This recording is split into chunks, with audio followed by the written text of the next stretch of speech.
Hello and welcome along to a brand new season of the Zwift Racing League Premier Division. Over the next 6 weeks, we will be bringing you the highest calibre of e-racing on the planet. Oh yeah, each week 15 men's teams and 14 women's teams will battle it out to become the ZRL champions. And with over $30,000 prize money at stake, it's all to play for. It is, yeah. Now, if you're new to Zwift Racing, the format is slightly different to real-life racing. It's fast-paced from the gun, and then riders fight for points at intermediate sprints and on the finish line as well to help their team top the table each week. And that team element is all important. Yeah, well, helping us to dissect the racing, we're delighted to welcome Hannah Walker along for the ride this season. Yeah, thrilled to be back. Looking at the courses, the riders, the teams, it's going to be fantastic. It is, yeah. Now, last season, Hannah, Team Hino continued their unbeaten run of overall victories in the women's, whereas in the men's, we had a new team, Next Esports, powered by Ensured, who took a clean sweep of victories and then clearly taking the overall as well. So what are you expecting from this season? Do you think we're going to see now familiar names or another newcomer take the top spot? When you look at some of the teams that have been promoted, teams who have been invited, which is exciting, I think it's still going to be close. They're still going to be up there, really pushing for the victories again. One team I'm looking forward to seeing push Hino to their limits is Canyon SRAM, the UCI Women's World Tour team. They've got 3 Zwift Academy winners racing tonight, and one of them is the newly crowned champion, Maud Odeman, the Dutch rider. So that's going to be exciting to see her racing for the first time in those colours. But also with Aero, for those who've been watching esports and e-racing for a long time on Zwift, they're a team who we've been familiar with and got some great riders on the roster. Cool, right. So the first ones out of the blocks tonight are the men's peloton. They're racing first. It will swap each week between men and women going first, as it did last season. So let's first then whet our appetites and refresh our memories with a reminder of what happened last season.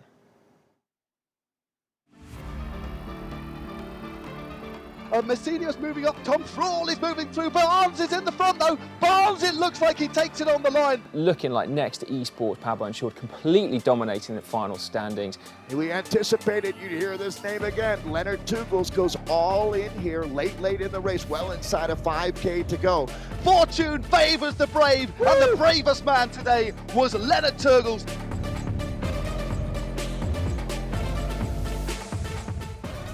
Is it the return of Next Esports? I think they're going to do it. The 4 men in green thunder across the line like TIE fighters.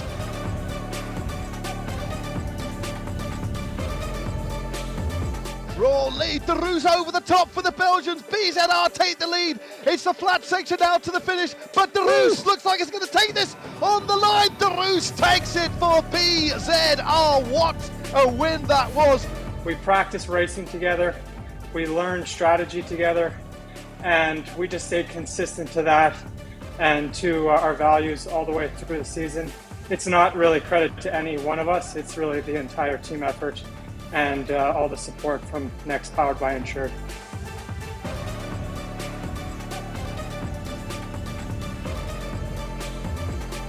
Well, this is how it finished up, and a clean sweep on all 6 rounds saw Next Esports take what was an unexpected win from the hot favourites at the start of the season, Canyon Esports, who had to settle for second.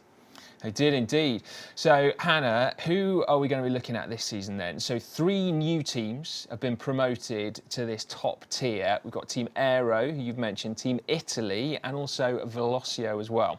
It'd be interesting, I think, seeing what some of the teams have done in between season 1 and season 2 in that off season, how they recovered from season 1, but then really put all their efforts to try and win season 2. I think Canyon Esports will have something to say about not winning season 1, and I think what have they been doing in, let's say it's the off season? How have they been preparing? What have they been doing in terms of taking a look at the courses, their training, their preparation? Teams also picking riders for each course. The climbers who really suit, for instance, the final round. Where are the sprinters going to be strong? Okay, and what about recruitment? Because presumably that's another big thing. I've been sort of talking to a few people, and there's been talent scouts out in the community leagues. Do you think there's many new signings from within these like big established teams as well? That's always an interesting one, isn't it? Seeing riders go from one team, they join a new team. How do they fit in well? How does the team tactics play out when they're on a new team?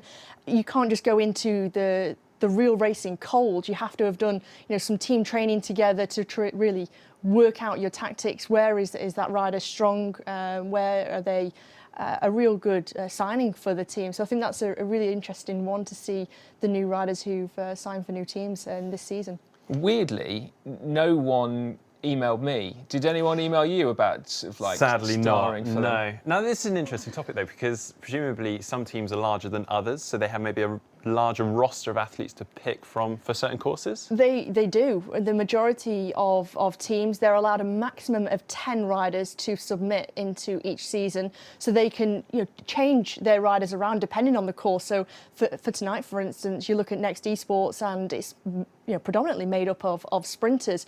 You look at Movistar E-Team, they only have the 5 riders to pick from on both the men's and women's teams, so they can't interchange their riders depending on the courses, and it means, for any illness, injury, they can't swap riders in and out. So at a little bit of a disadvantage, I would say. Yeah, so just to recap then, our new teams for tonight are Velocio, Team Italy, and then also Team Aero as well. So there we've got Aero on screen now.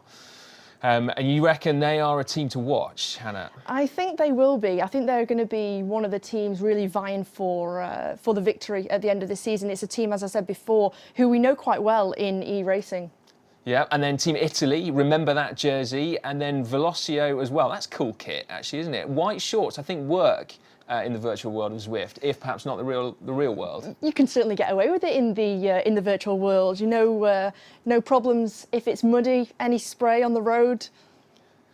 And do we know which part of the world these 3 new teams have typically recruited from, or are they global as well? I mean, when you look at a map of who's Zwifting where, I mean, it truly is global, isn't it? It certainly is. And you look at those 3 teams from 3 different continents. You've got Aero, made up of Australians and New Zealand riders. You've got, obviously, Team Italy, full of Italians. And then you've got Velocio, who are made up of riders from the USA and Canada. So it's so widespread. And I think that's one of the main reasons we love esports. You can race at any time, any place in the world, with a mix of riders within your team from different countries. Might I add, we've also got a triathlete on Team Aero, which Oh, really? So they've got a bit of a handicap. You're going to be taking a real close look at that, aren't you, Mark? I'm very excited to see how he gets on. Well, yeah, me too. Right, should we have a quick recap of who the remaining 12 teams are as well? So our sort of names from last season, we obviously lost 3. They were relegated. So Next Esports, Canyon, BZR, Sports Solid rather. They were really strong last season, weren't they? With Leonard Tuggles particularly. Movistar got a new kit, haven't they? They have one to watch out for. They've gone from their traditional sort of sky blue kit, new kit sponsor. They've gone to that darker blue. Actually looks quite classy. I quite like it. It does, doesn't it? Saris No Pins, so that's a new co-sponsor, isn't it, for the Saris team, I believe? But also a new kit, another real standout kit. And I think when you look at all of the kits, they're all very individual. There's no team that really looks too similar. Yeah, and then PC, is that, I can't read it, I need my glasses. The Auto Ceramics, that's a new team name, but not a new team, is that right? I think that's a team that we've seen previously within the league. Well, that'll be me needing my glasses even more often then, I guess. And then out of that lot, who else have we got then that you're going to pick out for tonight? Wahoo Lecole, I think, could be a real strong team. Chris McGlinchey, who's the newly crowned Irish cyclocross champion, so watch out for him. But also Matteo Cigala, the Italian rider. Cool. I actually really do need to find my glasses from within the bottom of my Sorry of my about bag. that, Ty. That's all right, not at all. Right then, so as we mentioned at the top of the show, we've got 6 rounds coming up. We're starting with Neokyo. More on that shortly, but that is from the Makuri Islands. That's like the urban centre of Makuri Islands, which is going to be short and fast. Then after that, Hannah, we are heading over to London for the Classique, right? We certainly are, and a course that we're all very, very familiar with, both for those who just train on Zwift, but also for those who race, which will be exceptionally exciting, and of course, finishing on the famous mile.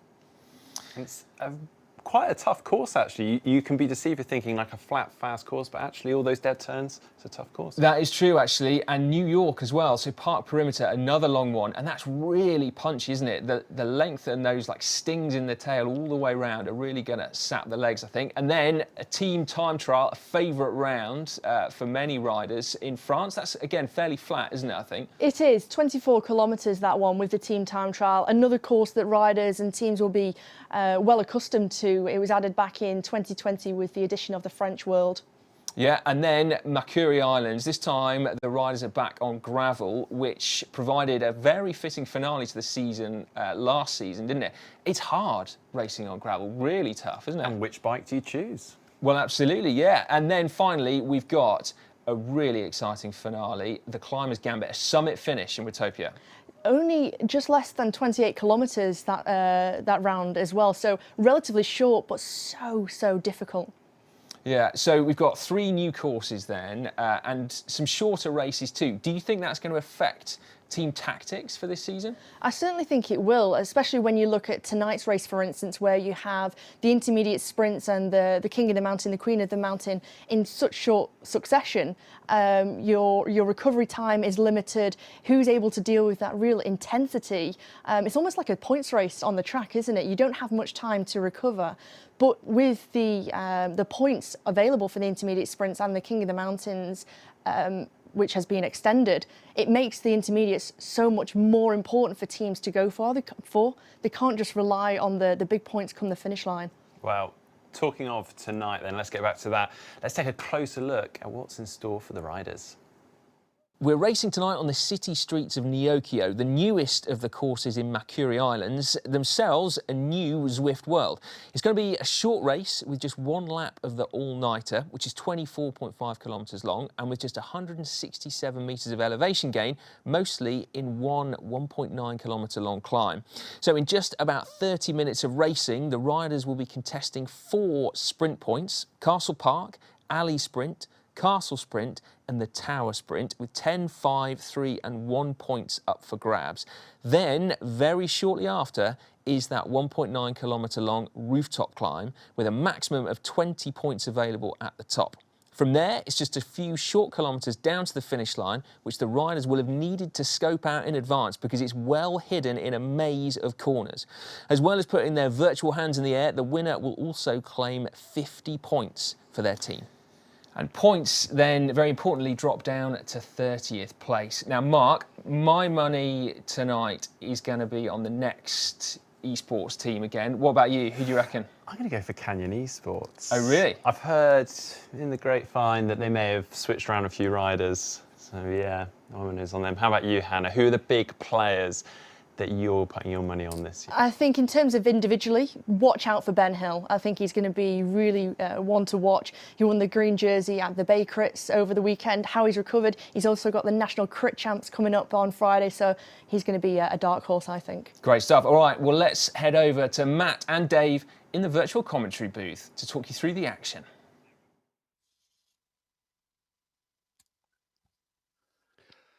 Thank you very much indeed, Si. I cannot wait, like you guys, to get this race underway. And of course, kicking off a new season. This is season 2 of the 2021-2022 season. And here we are for the very first time, as it says on your screen, at the Neokyo All Nighter, where it's never daytimes, always at nighttime. And I tell you what, this race is going to be very, very intense indeed. There are the power-ups, should I say, the aero, the burrito and the draft available at several points today, 5 points in fact, because we have 4 sprints and then we have 1 King of the Mountains. And to talk through what is going to be a dizzying race today without a shadow of a doubt is the legend that is Dave Tal. Dave, we've only got 20 seconds till we kick off. This is going to be an absolute corker. Yeah, it's never been more appropriate, Matt, than to say it is on like Donkey Kong as we launch these riders into what's going to be an absolutely frenetic race. Matt, this might as well be the Esports Sprinters World Championships, to tell you the truth. We're going to find out who the real strongmen are here, as I cannot wait to get to this finale, but so many points on offer in these bonus sprints that we have. And we should talk about that. That first one is going to be coming up, the Castle Forward Sprint here at 10, 5, 3, and 1 points. Only going 4 deep there as we send the riders out on course. Yet the riders are underway. We'll get to the pictures very, very shortly indeed. But as Dave said, the points are spread out very, very densely. There's not much opportunity at all for recovery. I rode this course earlier on, as did Hannah. And one of the observations as you just go through the first of the banners there, just look at the detail rendered here in Neokyo. It's one of the most dizzying, startling, confusing, but beautiful worlds to ride in. And these riders are going to be trying to take it all in. And Dave, because it's just one lap, and you talked about it before, didn't you? Said you described this particular circuit as like a bowl of ramen that's been knocked over onto the floor, and you've got these noodles everywhere. It's very, very confusing. Lots of lefts, lots of rights. So I think riders are going to really have to hold on to these key points where the sprints are to get a sense of where they are and when they should be moving up. So I think this whole package today is going to basically be the catalyst for a different style of racing. Very, very high intensity racing. Attentiveness is going to be the name of the game, no doubt about it. I've never seen a course, Matt, where getting out and doing your recon work, your reconnaissance, would be more important than what we have here. It's we really are putting 10 pounds of racing into a 5-pound bag here, as they're already setting up. We're 1K in, and our first attack has gone off of the front, and this looks like it's, well, you've got to either be really good or really new to cycling to wear white shorts, and in this case, Kevin Bouchard-Hall's got tremendous amount of experience. He's raced in the World Championships, Amateur Worlds, Matt, back in the day when you were racing, and Kevin Bouchard-Hall is back and in full effect as he's already lit the fuse. Here we go. 3 riders going clear. Sprint coming up in 1.5K. Indeed, very, very early stage. That's a big, big attack. And I think this is what we're going to see, although I didn't expect to see an attack so early, but great to see the Bellocchio team attack and go on the offensive. And the first outing for those rather interesting white shorts. Great side-on shot of these 3 riders that have just gone clear. Lennart Turgels, a winner of a previous round last season. What an aggressive, one of my favourite riders out there, so aggressive. He won in Yorkshire. His teammate, of course, won the final round, Matthias de Roos. But 1.8Ks until this first sprint. Kevin Bouchard-Hall there, just dropping back a little bit. This is one of these short little drags. The circuit itself, as Simon described on the sofa, is pretty flat, apart from the climb, but there are 1 or 2 very, very small undulations. Let's have a look at the setup here of Kevin Bouchard-Hall. Look at the power that he's having to put out, just over 5 watts a kilo, out of the saddle, putting a lot of torque through the bike before he sits back down again. Dave, that is a pretty modern, clinical setup that Bouchard-Hall has got there. Yeah, he is really an icon in esports racing here in the United States. Talking about Kevin Bouchard-Hall, we'll be watching him. His team coming out of the community. The team that he raced on had a Tour de France veteran, an NHL Stanley Cup winner. It's really a great story, Jeff Kabush, but we've got another attack. Lennart Turgels is irrepressible out here. BZR Sports Solid, the all-Belgian team, is one of the squads that's the biggest danger to next to come in after a dominant season 1 in the 2021-2022 group. Can Lennart Turgels hold on, pick up the 10 points waiting at sprint number 1? Kevin Bouchard chasing, and watch out for Brian Hodges. He's on my short list as one of the fastest sprinters in the world today. Well, Turgels doing what he does best, and that's go clear, but the gap is starting to close. It's just on that sprint. Now, the first sprint does come at 3Ks, but many of these sprints, in fact, the vast majority, there he is, got about 200 meters to go. Has he gone a little bit too early? I think he has, because Kevin McClinchy is going clear as well. Christian McClinchy, should I say, just gone off the front. There he is. He's actually just rolled. It's a very, very close sprint. The McClinchy, I think, wearing a cap, just got that. Could have been Hill, in fact. I think it was Ben Hill from the newly promoted Aero team who just got that. That was very, very tight indeed. It wasn't to be Turgels, but I think McClinchy or Hill, almost a photo finish there as one of the riders there from Next Esports drops a burrito. It's not often we see the burritos, but a very, very closely fought sprint there, Dave. Yeah, Matt, that's really impressive to see 2 of our promoted teams coming out of the community already making their mark. They didn't just show up to make the numbers here. They're already having an impact. And this is going to be, so the 2 riders that Hannah was talking about in the pre-show have been very, very present here in the first 4K of racing, as McClinchy just winning his Irish Cyclocross Championship. It is left, right, and center. Another attack going. They're not going to wait around out here. We've got another sprint coming up, the alley sprint coming up at 7.8K, but let's take a look at a replay here, Matt. Yeah, sorry, Dave, to cut across. These sprints do come thick and fast too. We'll get confirmation of them. It looks like it was just McClinchy that took that one in front of Hill, but we will get confirmation of a lot of points on offer at these intermediate sprints. 4 intermediate sprints with the points as follow: 10, 5, 3 and 1, and then the all-important rooftop climb where they've really stacked a lot of points. That comes at 16.6Ks, 20 points on offer for that.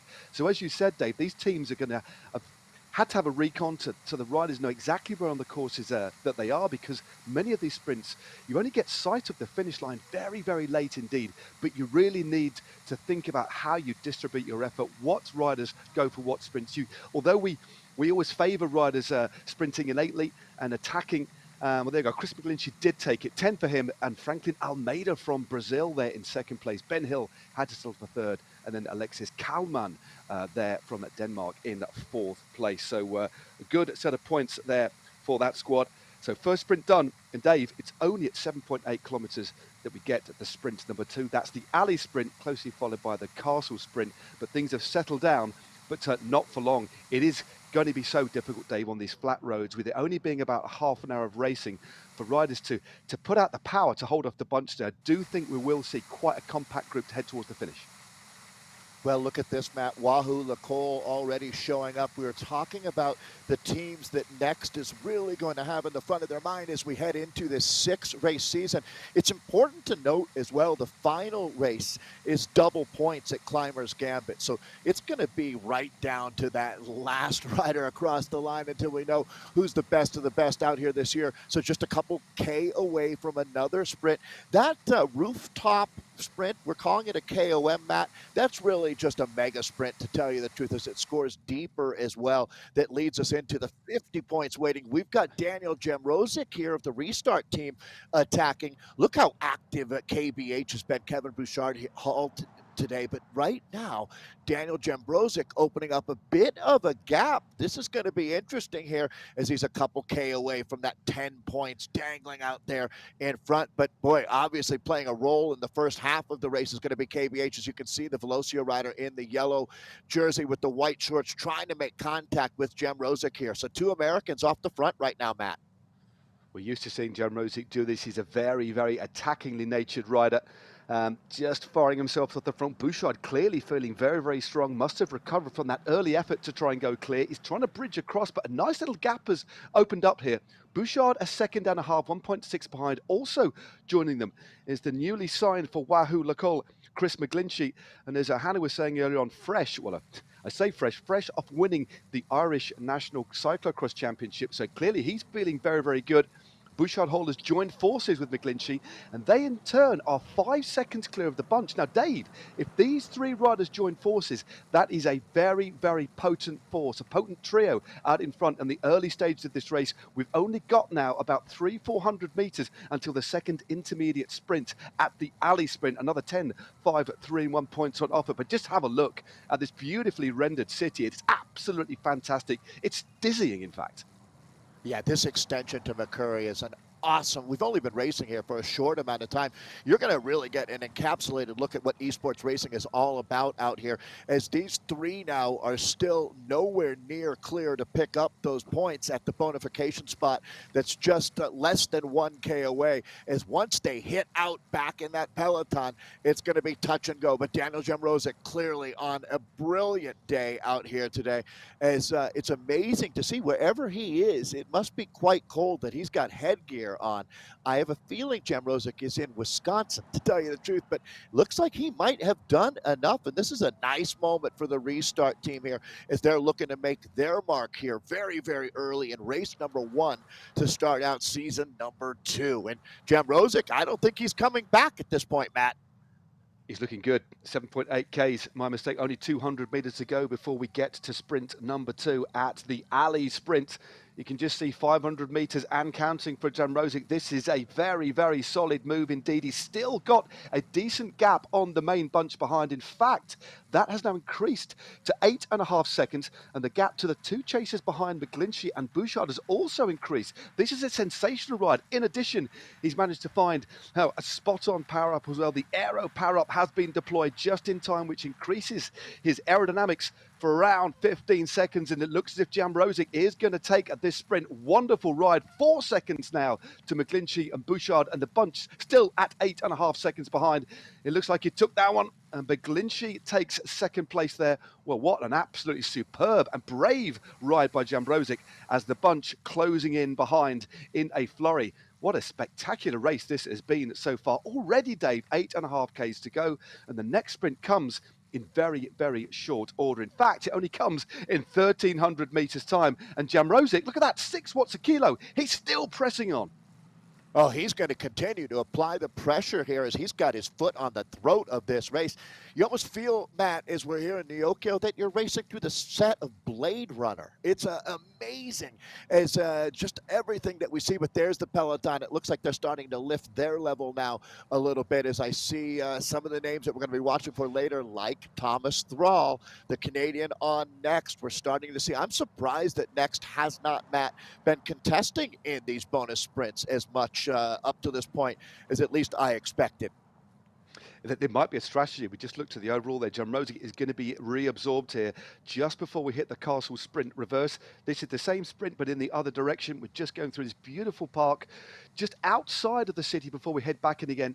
Lovely cherry blossoms, beautiful lotus flowers here as well. And there's a bigger move off the front by Pim van Diemen, the Dutchman riding for Movistar, starting to move clear. Remember, these sprints come very, very late in terms of them being sighted. About 400 meters to go for Van Diemen, who's got half a second lead over Panitza. Ben Hill also there. Thrall, what a sprinter he is. And there, for the first time, we are seeing Next Esports launching off the front. Thomas Thrall, the Canadian, motoring round this corner. He'll go left, he'll go right, and then finally he will have sight of that sprint. Sprint number 3 is nearly there, but Vid closing very, very fast indeed from Pure Auto Ceramic speed. But it looks as if Thrall is going to take this one, but it's going to be mightily close. In fact, he's been overhauled on the line by Hafid. What a sprint there by Oscar Hafid of the Pure Auto Ceramic Speed Squad. What a battle that was for that sprint. Ben Hill there in third place, and these 3 riders, as a result of that big acceleration, Dave, have drifted off the front. Ben Hill's going to be a name we're going to be talking about a lot this season, Matt. I have a feeling that the Australian has found another level in real life and here in esports. Okay, take a breath because we're starting to move into the second phase of this race. Again, it's really basically 25 kilometers of racing. As Hannah said, it's a points race on the road out here today. These 3 with this small gap, you get the feeling this is going to reset, however, as there's so many powerful riders. I mean, just look at this next team, the team that absolutely dominated the previous season. And just on the short list, you can look at Thomas Thrall, who we just watched get second in that previous bonus sprint, Duffy Jr., and we haven't even mentioned James Barnes yet, who's obviously going to be an impact rider out here today, the South African racing out of New Zealand. Back all together, Grupo Compacto, Matt. Well, this is Hannah described it best, didn't she? I think you did earlier on, Dave. This is almost like a points race on a velodrome, but the velodrome tonight is the Neokyo All Nighter. We've got another sprint coming up, Dave. I'm worn out already, let alone the impact that this ferocious race has had so far on our field here. We've got the next sprint, the tower sprint at 11.4 Ks. That's only 300 meters to go. We've only got 66 riders left in this field. Some riders have already got dropped, but Odlin now is off the front. Good move by the rider here from the world of elite Zwifters. He's got a couple of seconds lead, and the sprint's coming up very, very shortly indeed. It looks like he might hold on to take a good victory. There is the designation for the sprint. He's got about 200 meters to go now, but he's going to be caught, I think, just before the line. It is Felix Schweib of Germany and Restart Racing, but straight over the top is Lindqvist of Team Swedish Zwifters, deploying that aero power up perfectly as well to take maximum points. What a well-timed sprint and deployment of the power up that was, Dave. Yeah, Lindqvist is a rider that could win this race outright. He makes over 17 watts per kilo for a 10-second interval. This is one of the strongest riders, and here come the Swedes. All right, so this is a big moment in the race. We're starting to see some organization coming from the Swedish squad here. I see Matteo Cigala's name. So, Matt, I would have to say all of the discussion going from the previous season into race number 1 this year, Wahoo Lecole has done a tremendous job of reinforcing their squad, and I think that they truly really come into this season stronger and one of the highest level teams that we've got in esports right now. All right, this group has been through a lot to get to this point. We're just at the midpoint of the race as I throw it back to you, Matt. Yeah, sorry, Dave, to cut across. I was just looking back at our stats a little bit further down. There's been a lot of damage. There's only 68 riders left in at this main bunch. And some of the key riders that have made efforts earlier on, Dave, haven't been able to recover. McGlinchey is out the back at 27 seconds. Bouchard Hall also out the back at 40 seconds. Almeida Franklin dropped as well. So some key riders who've made early efforts are now out of the back. That just shows how hard, how intense this race is. We've got 11-point Ks to go, and we do have the all-important rooftop climb. That comes at 16.6 Ks with double points at the top for the top 9, so 20, 15, 10. So very, very important from a points perspective, as we just see one rider at the front. That's O'Brien deploying the burrito, which disables the draft for the other riders for a 2.5 meter radius for 10 seconds, but that has now come in. This is the first opportunity, I think, Dave, so far in this race for riders just to sit back, take a breath and plan the second part of tonight's race. Matt, I can't imagine our winner coming across the line without having an aero power-up being deployed at the perfect time. That's going to be key to the success, is a little bit of luck as well. We've talked about the burrito a bit as you've been seeing that power-up being thrown. I see a lot of ride-ons coming for our riders as well. We appreciate everyone getting on their Zwift Companion app and supporting the riders out there. But just as you said, Matt, you can see Paul Odlin here after making that huge effort to collect some points for World Elite Zwifters presented by Oral 7. You can now see that he's at the back of the group just trying to recover a little bit and actually doing a good job of that as he's starting to move up through the group here as you get a look at our field at a critical moment out here. As each one of these sprints matters, but the rooftop sprint coming up in just a bit is going to be even higher value, scoring more points and deeper. Well, Dave, we're looking at Paul Odlin at the moment. You've quite rightly said, give these riders a ride, but let's just talk you through. You don't need to be on Zwift, but you can download the app. We're just taking you through how to find a rider on Zwift. Just type them into the little finder there, select them, follow them, and then give them a ride on. You can just see, look at that, really effective use of the Zwift Companion app there. We thought we'd take you through step by step. And as I say, you don't even have to be on Zwift to actually download that app and get involved. And there's another tap at the front, and look who it is. One of the most aggressive riders out there, Lennart Turgels of Belgium, riding for BZR Sports Solid, has gone clear, and he's been joined by Restart Racing's Felix Schweib. There is the face of Lennart Turgels, kicking out just under 7 watts a kilo, 430 watts. A tentative little move there, Dave, but they've managed to move clear. 3 riders now, Turgels, Segerbrook and Schweib, of the 2.5 second gap. If Lennart Turgels were a dog, he would be a border collie, Matt. He is always working, always looking for a little bit more. I don't know that we had a rider put his nose into the virtual wind more than the Belgian Lennart Turgels, and he has made it pay. He's really, in a lot of ways, like a Jens Vogt of racing here in esports. He's aggressive, but he pays off more often than it does for most riders out here. And I have a feeling that Felix Schweib, the German on Restart, he's a great addition to that Restart team. And clearly he's going to be an impact racer. And Spencer Segerbruch racing out of St. Louis, Missouri here for the Canyon team. Matt, it's been such a crazy first half of this race that we haven't even really mentioned how strong Canyon is and how effective they have been at finding the top 3 in just about every race they've done in the history of the ZRL, and I would expect nothing less from them here this season. We haven't even mentioned Lionel Viasen's name out here today, but it is Spencer covering this 3-rider move going up the road, although not that far. Yep, they've increased the lead ever so slightly, Dave. 3.5, hovering around 4 seconds. In fact, there's a couple of riders trying to move clear.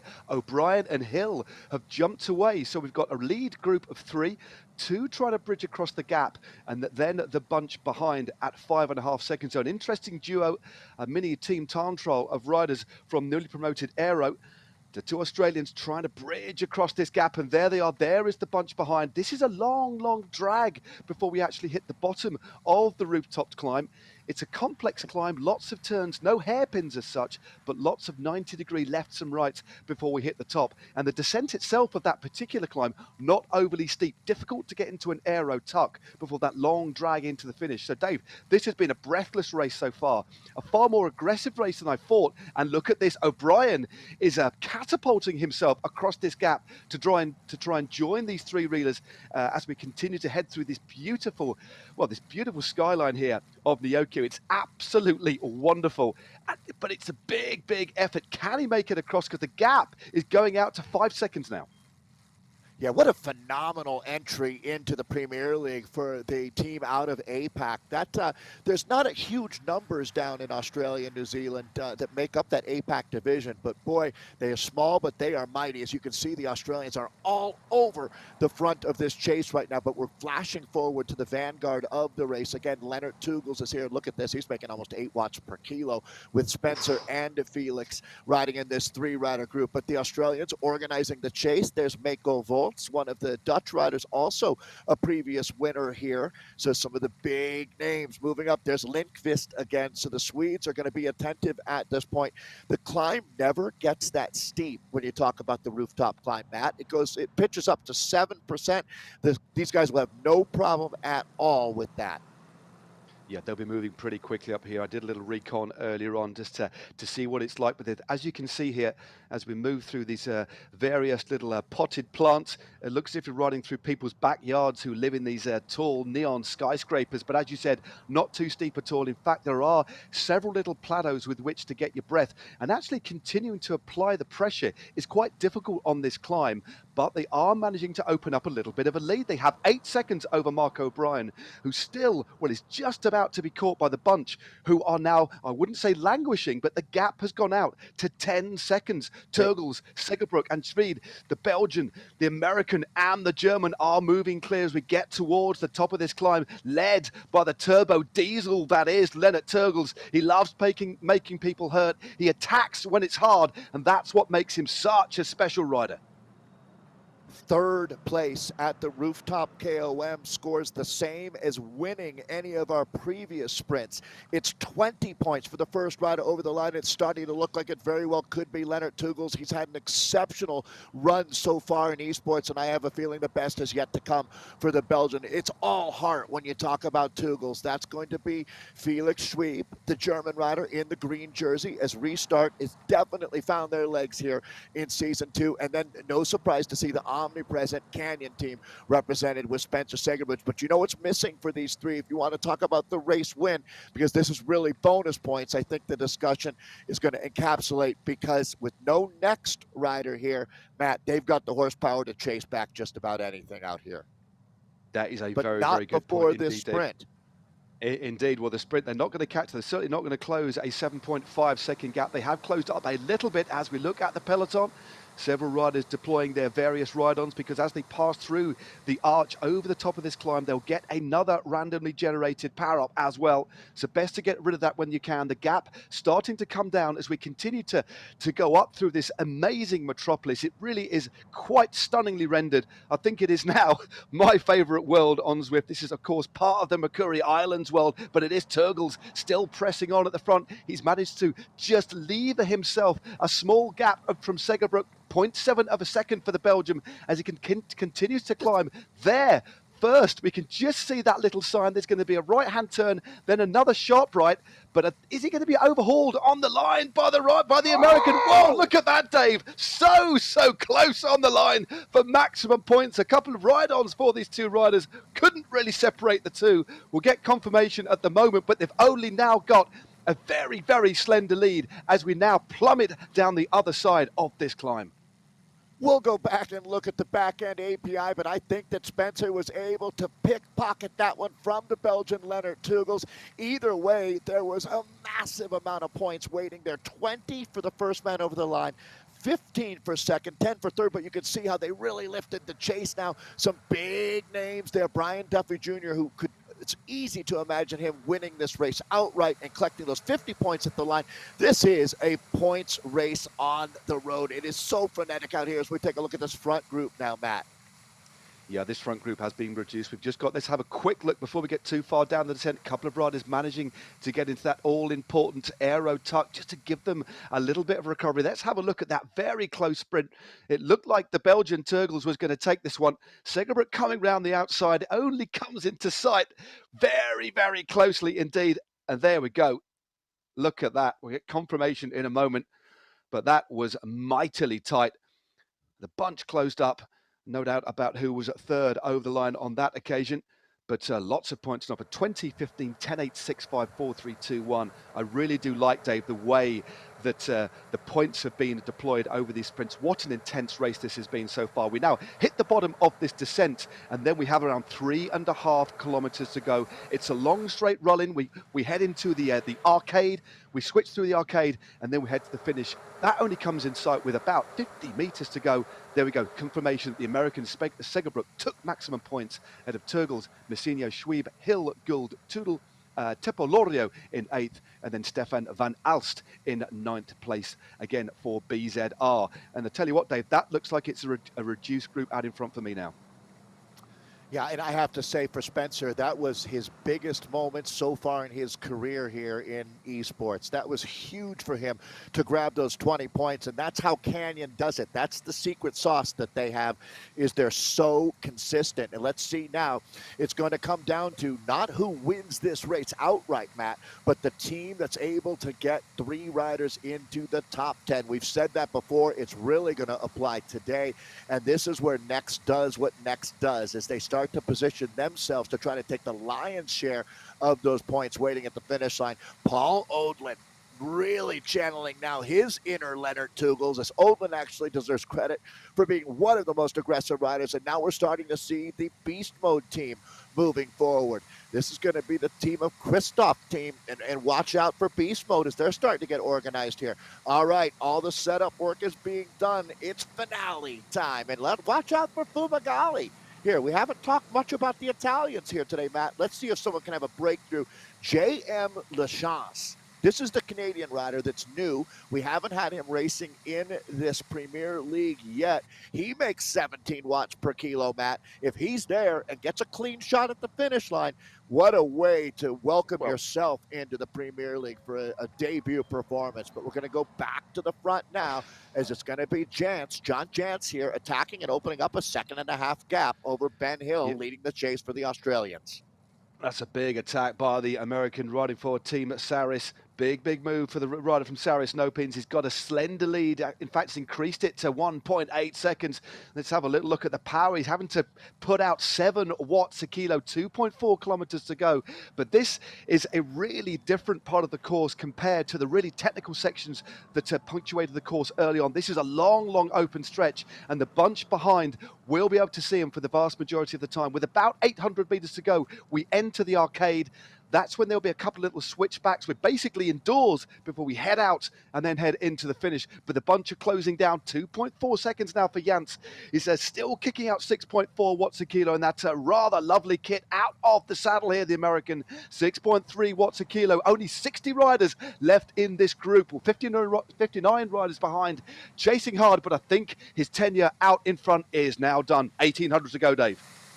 Yeah, like watching Pride of Lions taking down an injured antelope on the Serengeti. That one is over, as he'll be brought back into the grip, and we reset things here. So here we go. You cannot afford to get caught out of position now. Matt, if you're scrambling at the back of this group, God be with you, as it's going to be very, very hard to find the front at this point. We start to look around. Boy, the Australians have certainly made their mark early. Charlie McCarthy is there in the yellow jersey for Velocio, another one of our teams. Leandro Messinillo, boy, he's been knocking on the door. We've got a few of our South American riders that have been close there or thereabouts to getting a huge win. Let's see if today is the day. Okay, Matt, I really do think this is the Sprinters World Championships in eSport, as right here, right now, we're coming up on 1K to go. Gentlemen, welcome to downtown Paint City at 1K. 1K to go. The Flamme Rouge is done. 1 kilometre to go. They're just about to enter the arcade. So we're going from outdoors in the night time straight through into the arcade. And we've got an attack. Straight off the front is Lennart Turgels again, but it looks like he's going to be reabsorbed very, very quickly indeed. If you look very closely in this neon arcade, you can even see riders riding on Zwift in game. 700 metres to go, Dave. Oh, this is it right here, right now. Neokyo All Nighter, who's going to be the man that turns out the lights as we rapidly come up on 400 meters to go. Gavin Dempster out of Scotland has hit out with authority. Is it going to be enough, Matt? Is it going to be enough? Dempster has got a 2-second lead. The Scottishman riding in his bathroom, for crying out loud. This is amazing stuff by the Scot. He rounds the left corner, 150 metres to go. He's planned this, has it to perfection. Woo. The bunch is closing, 1.3 seconds, 70 metres to go. He's been caught. He's caught on the line. Voigt, I think, takes it. Ben Hill, in fact, looked like he got it on the line. Wow, what an amazing ride by the Scot, but it wasn't to be. He was overhauled within just a few meters. What an absolutely spectacular start to the racing here at the Zwift Racing League in Neokyo. That was one of the most thrilling races out there. And in the end, it went to one of the pre-race favourites, Ben Hill. Absolutely superb stuff. Dave, hopefully we'll get the slow-mo replay, but that was breathless stuff. There is confirmation. Newly promoted Team Aero take the win with Ben Hill. Matthias de Roos, the winner of the final round of last season, in second for BZR. Then 2 riders from the defending champions Next Esports, Thrall and Barnes. Then we have Svensson. Then we have Mako Votes, the first home from Canyon. Vujasan, always consistent top 10 from him. Then we have Pim van Diemen, James McGoldrick, and Brian Duffy Jr. Well, that race was intense. It had it all. It had attacks, it had breakaways, it had climbs. I tell you what, there's a lot to pick the bones out of. Me and you, Dave, need a rest. Thanks, Dave, but back to the studio to dissect that. Wonderful stuff.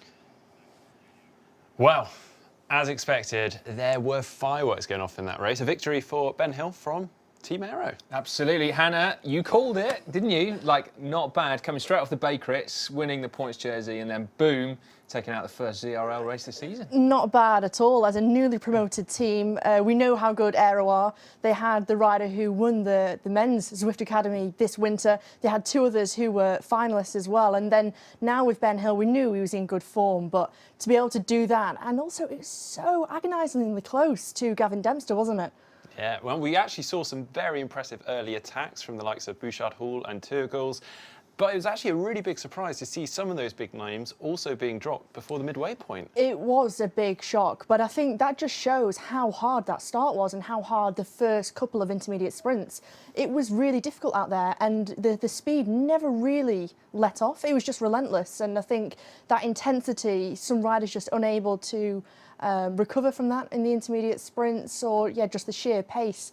But they put their nose on the line. They tried to go for points, and I think that's the important thing, trying to give their team some points for the team classification.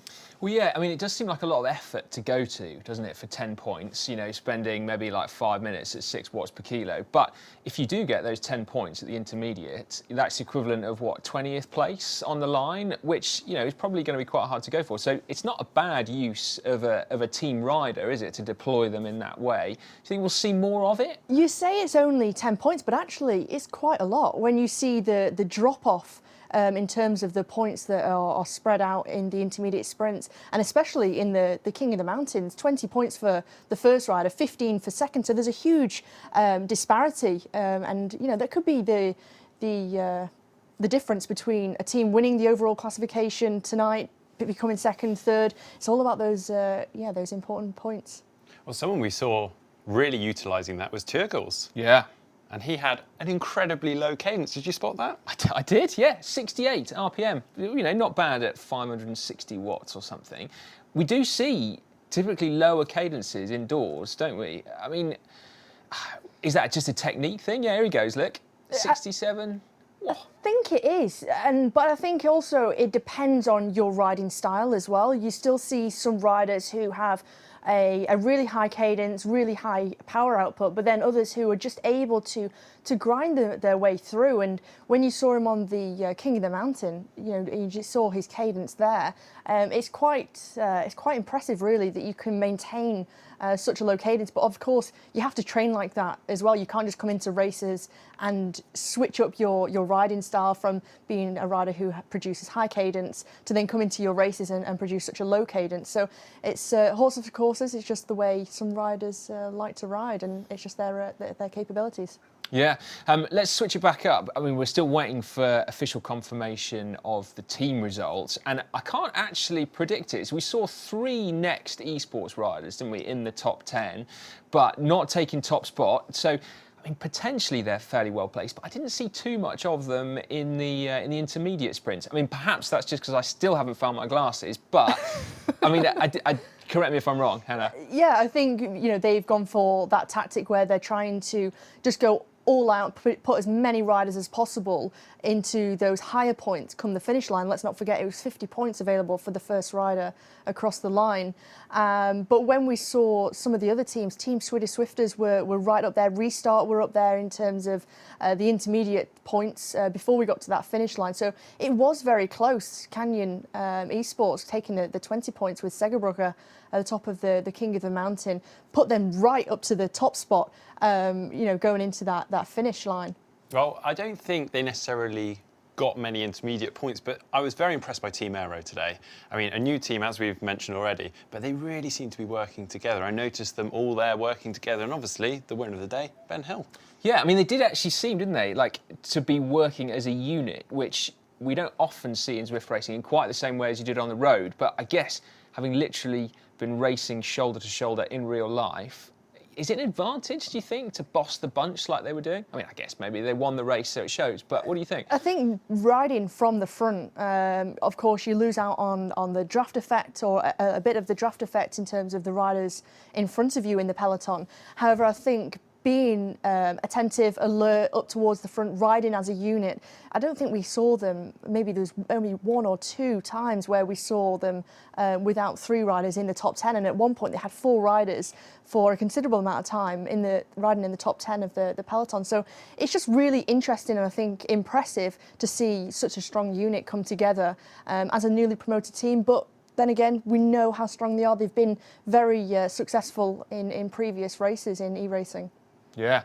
Right, should we have a look at this final sprint then? So, I mean, it was a really tough one to call. As Matt said in commentary, there were a lot of twists and turns. I paraphrase because I think he was talking about noodles at the time. But here we go. Dempster just being overhauled on the line. But man, that finish creeps up on you, doesn't it? Look at that. I honestly thought Dempster had it. Yeah. I mean, he had 2 to 3 seconds going into the last few hundred metres. It was so impressive. Well, when you see this left-hand turn and then as it twists and turns its way into that finish line, and with the finish line quite literally being on that corner, on the zebra crossing there, you can't actually see where the finish arch is. And so I think that really plays, to a positive. Those riders who've done their recon know exactly where that finish line is, where they need to make that effort, and the timing of it as well. I mean, real unfortunate for Dempster. What a superb effort. Yeah, I mean, we all do our recons outside on the road, but yeah, you can easily forget to do that indoors for Zwift. It's so important. And I think as well, with Dempster having that lead of just over 2 seconds, like you just said, that it could have lent a rider to be impatient and want to chase him down too early, knowing that there was a rider. You're coming into the final 700 metres out of the arcade, you know a rider is away, and you go way too early and actually sort of blow your doors. But a lot of riders, they waited, they were patient, and it was in that final 70 metres where they started to overhaul and eat into his time gap. There is a lot of skill in judging those finishes, isn't there? But you definitely get a sense of how much faster the peloton can travel than a solo rider. Exactly the same as in the real life. But I mean, it is so hard to be out on your own, or even in that group of 3 like we saw up the KOM there. it often does come down to these reduced bunch sprints, doesn't it? It does. So you're at such a huge disadvantage if you have that, big peloton breathing down your neck, and they've got the momentum of the speed, and they're just able to travel a lot faster than you are. But Dempsey, he did have a good, strong, solid lead. It was only right on that line when we saw the replay. It was actually closer than I thought it was when he was caught. Yeah, it really was. We are still waiting for official confirmation of the overall team results. I genuinely cannot wait to see who won it, because I can't guess from that top 10 that we saw. Have you got an inkling of who you think might take it? I don't. The suspense of this overall team, as I said before, you had a number of teams only separated by 1 point from the intermediate and the King of the Mountain points. So many teams who were up there, who were vying for the team classification. Yeah. Could be anyone's guess. Yeah. Now, in terms of, we're moving on to the women's race very shortly. We won't get on to the runners and riders, so to speak. But in terms of what the women's peloton can have gained from watching the men's race there, I mean, tactically, I suppose they have to remain vigilant not to go out the back, because I think we saw quite a significant number of riders getting dropped in the men's. But is there anything else that you think they could take? I think, as you say, just knowing how fast that it was from the gun, because it's such a shorter race than what we've seen in season 1. A completely different way that it's worked out. When you see there's between one of the intermediate sprints and the next, there's only about 1,300 metres. So I think for those riders, if they had a chance to look at the men's race, of course they will have been doing their warm-ups. They might have been having chats with their sports directors and within their team to make sure they're all on the same game plan in terms of the tactics. But I think just knowing that you've got to be vigilant, especially on that Queen of the Mountain as we go into the women's race. We saw quite a lot of riders go out the back there, and I think making sure that you've got enough left in the legs, enough left in the tank to get over the top, because it comes around very, very quickly, and the descent isn't too kind, let's say, because I found when I did a recon today, you couldn't get into the super tuck to try and gain back some places. Well, we are unfortunately going to have to wait a little bit longer for the men's points for the teams. But let's get back in gear, because now it's nearly time for the women's race. So let's remind ourselves of what happened last season.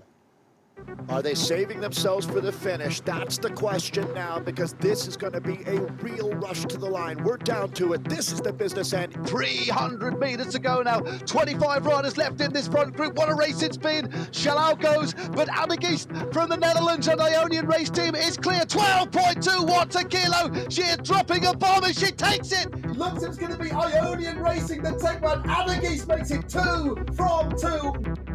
Hey, now opening up as well. Godby is there. Godby coming through. It looks like Godby's going to take this one. What a win! Hino Racing have never been outside of the top 2 in this entire series. The power of the rider from Movistar. She immediately opens up the afterburners and in the process opens up a gap on the rest. Makiva gets the win there, just ahead of Cecilia Hansen.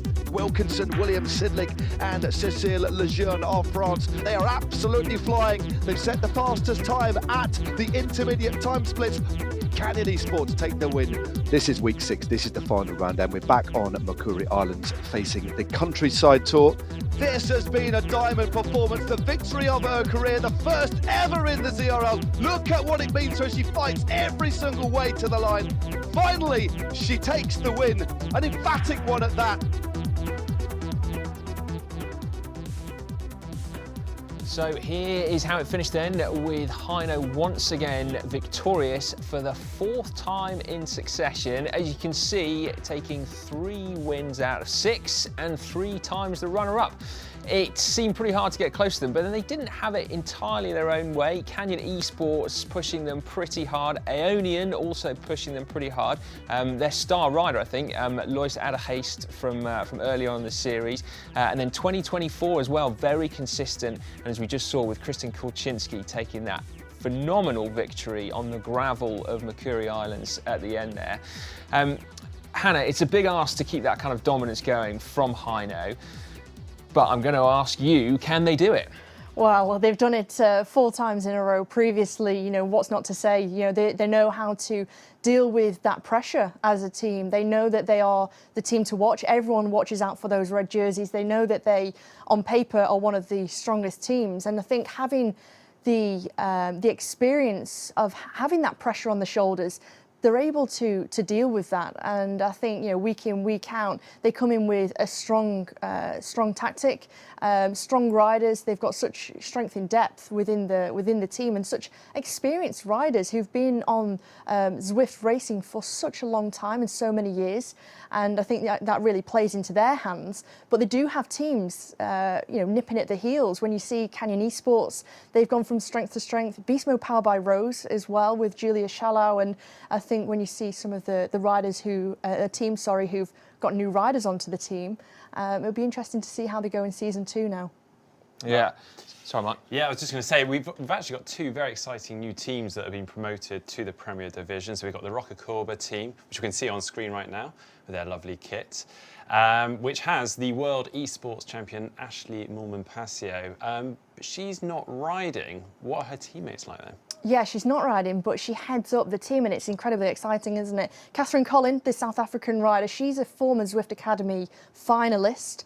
They've also got Charlie Berry, who's a very good road rider here in the UK, so she's one to watch.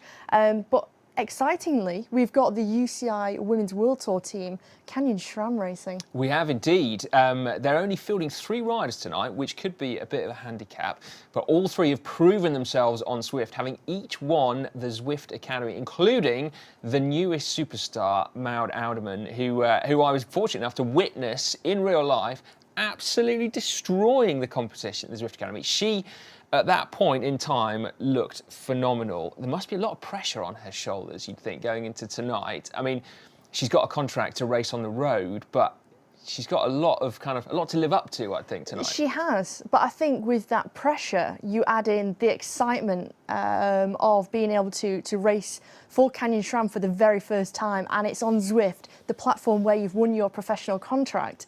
I think it's incredibly exciting, and I think, you know, you saw firsthand at the finals just how strong she was, and teaming up with Neve Bradbury and Ella Harris, 2 former Zwift Academy winners, they're going to be a strong team, small but mighty. Only 3 riders, but yeah, certainly going to be ones to watch. Well, should we use this opportunity to take a look at some of the other teams that they'll be up against? Have you got your glasses this time, Si? No, but you guys can read it for me. Right then, yeah, so here we go. There are 14 teams in total, aren't there? I think I'm right in saying that. We've got our 2 new teams. We've got Rocacorba and we've got Canyon SRAM. We've talked about Team Hino. Hannah, who else are you going to pick out this time? I'm really excited to see how Saris No Pins go. They've got Catherine Curry back in the mix, former professional rider from back in the 2000s, former US national road race champion. She's won a World Cup down in Australia as well. So she's such a talented rider. She's won 3 races, 3 rounds, sorry, in the ZRL previously. But also Movistar E-Team, they've got a new rider onto their team, Hayley Simmons, the former British time trial champion. So it'll be exciting to see how she goes, mixing with the likes of Steph Clutterbuck and Beth McKeever. Really? Another triathlete, yeah. No, but I mean, Hayley Simmons has got incredible pedigree, hasn't she? But as a time trialist, you'd think perhaps not necessarily best suited to the kind of punchy, like, requirements of tonight, should we say? Perhaps not, but I think, as we mentioned before at the top of the show, that Movistar, both in the men's and women's teams, they only have 5 riders to pick from, so they don't have that luxury of swapping riders in and out. So you just have to play with the best of what you've got, play to your strengths as a rider, as a team, and try and do the best you can. Yeah. Now we can see the riders warming up for the. They've only got a few minutes left. Can you pick out a winner from tonight? You've got a pretty good track record, Hannah. I don't want to put the pressure on, but you're currently at 100%. Who's going to take it? Can I leave it at 100%? No, I'm not having that. I'm going to go for Catherine Curry of Saris No Pins. I think she's going to be the victor tonight. Okay, and how about the team? Team on the night is going to be Hino. Really? I do Okay. think. All right. I'm going to go for. I think Lois Adderheist actually. Like she started the season so strongly last time. So yeah, I think she might get it. Mike, you got a favourite? Gonna go Movistar just because there's a triathlete in there. Triathlete watch. Yeah, well, I mean, it's going to be interesting to see. It was incredibly fast and frenetic in the men's race, and I would imagine we're going to get more of the same. Is it going to be a bunch sprint? Are we going to get a solo winner? We will head over to Matt in the commentary booth.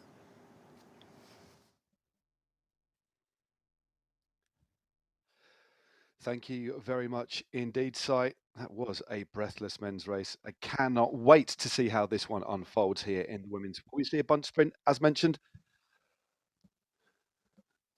Well, we'll find out very shortly. It is the Neokyo All Nighter. There are the stats. 24.6 Ks.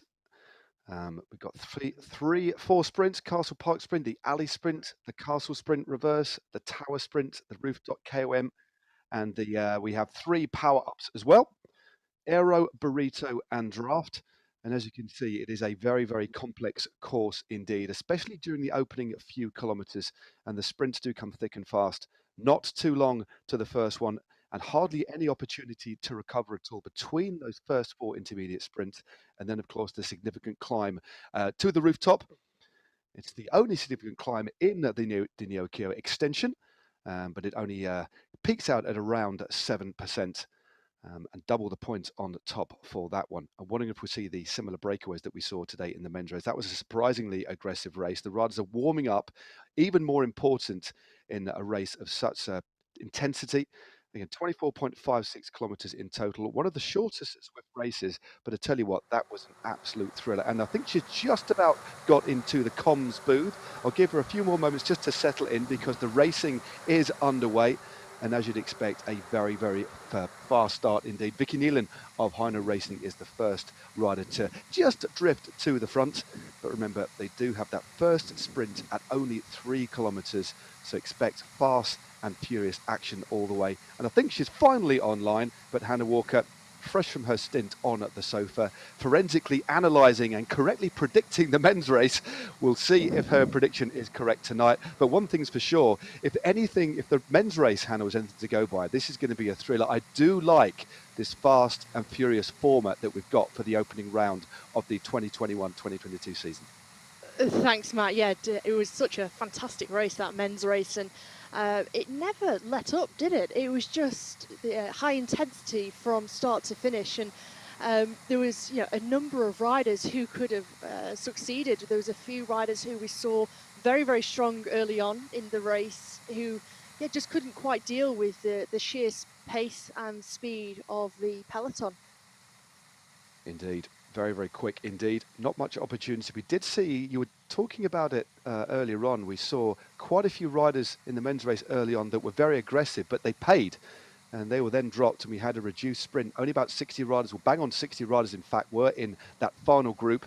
I did think it would be slightly bigger, but with the lack of recovery in between, riders have really got to learn to measure your effort. And communication on a course like this, Hannah, is going to be absolutely crucial. We always discuss the way that teams communicate. They communicate primarily by Discord or by WhatsApp. But on a course like this, because it's not constant laps and because the environment, the rich environment that they're riding within, it's very difficult to actually recognize where you are. So they're going to really, really pay close attention to the amount of kilometers, the meters that are passed, especially if they're going to take place in these sprints.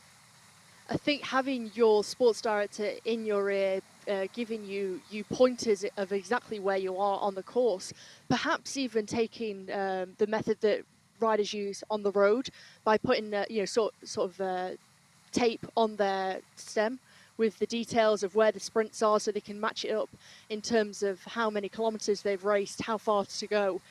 So they know exactly, precisely where they are in terms of the intermediate sprints. Of course, they'll all know when you get to the Queen of the Mountain in terms of the pointers and how far they've got to go. But I think having that information in front of you, then through your ear in terms of your sports director, is incredibly important. It certainly is. Planning and having a real good conversation before about who's going to go for what sprints, just to use your resources widely, especially given the gaps in between these sprints. The first one coming up very, very shortly indeed. Catherine Curry now just moving to the front. Uderman is there as well. Of course, great to see Canyon SRAM here. You will notice that the kit that Canyon SRAM are wearing is one we're not used to. It's a plain kit, but they have a brand new kit for the 2022 season, and that hasn't yet been unveiled. So I've no doubt in the coming weeks, in the next rounds, we'll see that brand new kit. But there she is, the freshly minted Zwift Academy winner, only 18 years of age. And as Simon said, he witnessed her win the Zwift Academy. It is a life-changing opportunity for these riders. And as you said before, Hannah, we've got previous Zwift Academy finalists, numerous Zwift Academy finalists riding for teams here at the ZRL, but wonderful to have 3 winners that form the Canyon SRAM team, and great to have them back in the league as well. The sprint, it's wonderful. well, I'm sorry, the sprint is coming up very, very quickly indeed. So let's get back onto then. They're coming thick and fast, only 300 meters to the first sprint, and they're ramping up the power as you would expect, because 10, 5, 3, and 1 points are on offer. And the first rider to really open things up as they head to the sprint, the Castle Park sprint, is Zoe Langham, but Luce Adderhaste closing behind for Ionian, but also Angela Roberts from ATP Racing Venom as well. But Adderhaste looks as if Beth McKeever is also there from Movistar. We know how quick McKeever is, that she's just going through this left-hander, the Scottish rider for Movistar in that brand new dark blue kit. About 150 meters to go to that sprint. Now McKeever still in front. Well, that was a big, big sprint by McKeever there. Sorry, Hadderhaste, we've actually gone past that sprint. I do apologise, but we'll get confirmation of that win. But some of the real favourite sprinters here, already in the early stages, Hannah, showing their colours there. They certainly are, and no rider from the teams sort of leaving it to chance. They want to make sure that they're within the mix for that first intermediate sprint. They know that there could be a potential split on this narrow pavé, so wanting to make sure that they're well within the mix. As we just see a few of the riders trying to move up here, Adderhaste just taking a little bit of respite and recovery here, Matt. Well, it was Luce Hadderhaste that took it, and it was McKeever who was second there, and then Langham who was third place. And then Hurling in fourth place there. So that was the results of the first sprint. The next one coming up very, very shortly. In fact, that's the alley sprint. That comes at 7.8 kilometers, and not a big opportunity for these riders to rest and recuperate. And it will, I'll be quite intrigued to see who's going to take part in the next sprint, because it's only going to be 5 minutes between each sprint. And considering how broken up the race was on the climb in the men's race, I think a lot of these women will have looked at that race, because it's the very first time that we've seen this unfold, and actually maybe base some of their plans on the way the men raced this one, because we haven't raced here before at all, have we? We haven't, and we don't know how it's going to end up in tonight's race. And if you can just see, we got a glimpse of a number of riders who have been tailed off from the peloton at the moment. So that just gives you an indication of just how hard the racing has been. And we've not even reached 5 kilometers. So there we go, just on the ticker there, just reached 5 kilometers and already seeing some riders into difficulty. So that gives you a clear indication of how hard it has been out there tonight. Yeah, they're moving very, very fast indeed. In fact, just looking back through the stats, we've only got 59 riders left in this front group. So several riders already out of the back. I think about 15 riders are now dropped, as we see the other riders just settling down into this rhythm now. Just over 19 kilometers still to go. And that includes the alley sprint, the castle sprint reverse, the tower sprint.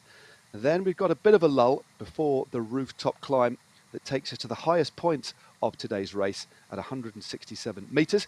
Then we plummet back down again, and then we have that 3.5 kilometer run in through the arcade, and then that finish. And that finish line comes up very, very entirely. In fact, that's quite a prevalent characteristic of the intermediate sprint and the finish. You only get sight of them very, very late indeed. So doing your recons right, so important, more than ever, you could argue.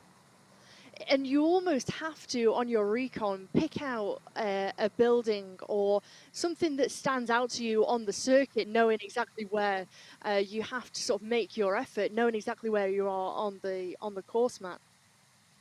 Indeed, we've got Steph Clutterbuck for the Movistar team, just moving off the front. That's more of a, I would call that a stealth manoeuvre One of the manoeuvres that I used to get away with in road racing, because I wasn't that punchy, used to drift off the front almost with invisibility mode. But she's just dangling off the front, not too much of a gap there. In fact, she's actually been brought back to heel by one of her teammates, Delana. And we're getting a good look at Eilidh Gardner there. Very, very popular figure. Just look how still her upper body is. They're so smooth on the bike. She's pretty quick at the finish, but she's a great climber, is Eilidh Gardner, and she will like a really attritional race. And although this race is only going to be around 30-35 minutes, just the sheer intensity, I think, will favour a rider like Eilidh Gardner. The harder, the better for her. As well as the Queen of the Mountains, so close to the finish line. It's only around 1.8 kilometres in length. The steepest gradient is 7%, but Eilidh Gardner, with her climbing prowess, could certainly do some damage. And if she can try and open up a gap and maintain that gap, or if she was to clip off the front with a few riders, they can work together to try and hold off that peloton. I think it will be quite different to the men's. And we did see a number of riders in the men's race get tailed off on that King of the Mountains. So it certainly proves to put some riders into difficulty. Yeah, we've got 800 metres now till the next intermediate sprint. As we look at the stats of Laura Quinones, and there she is, just head slightly tilted to one side, just focusing on the screen in front of it, making sure she's keeping in that position. Nice, well, 3-5 watts a kilo there for the 2022 team. In fact, it's worth name checking. There's a few teams that have changed their kit ever so slightly, but 2024, and now known as Virginia's Blue Rose 2024. So a new sponsor on board for that squad as we get our first glimpse of Mary Wilkinson. Scary Mary moves to the front, a real icon of e-racing.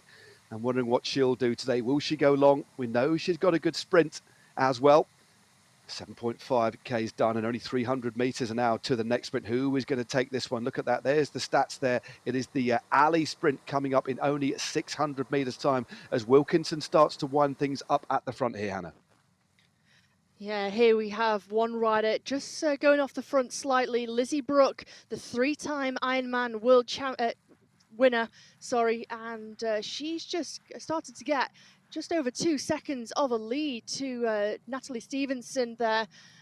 It's worth noting as well, Matt, that Wahoo Lacole, they are a new demise of the Ensured team. So if you're wondering where Ensured are in Season 2, this is the new kit that you should be looking out for, this Wahoo Lacole, the purpley and blue kit. And Lizzie Brooke, she's doing a tremendous job here to try and take maximum points.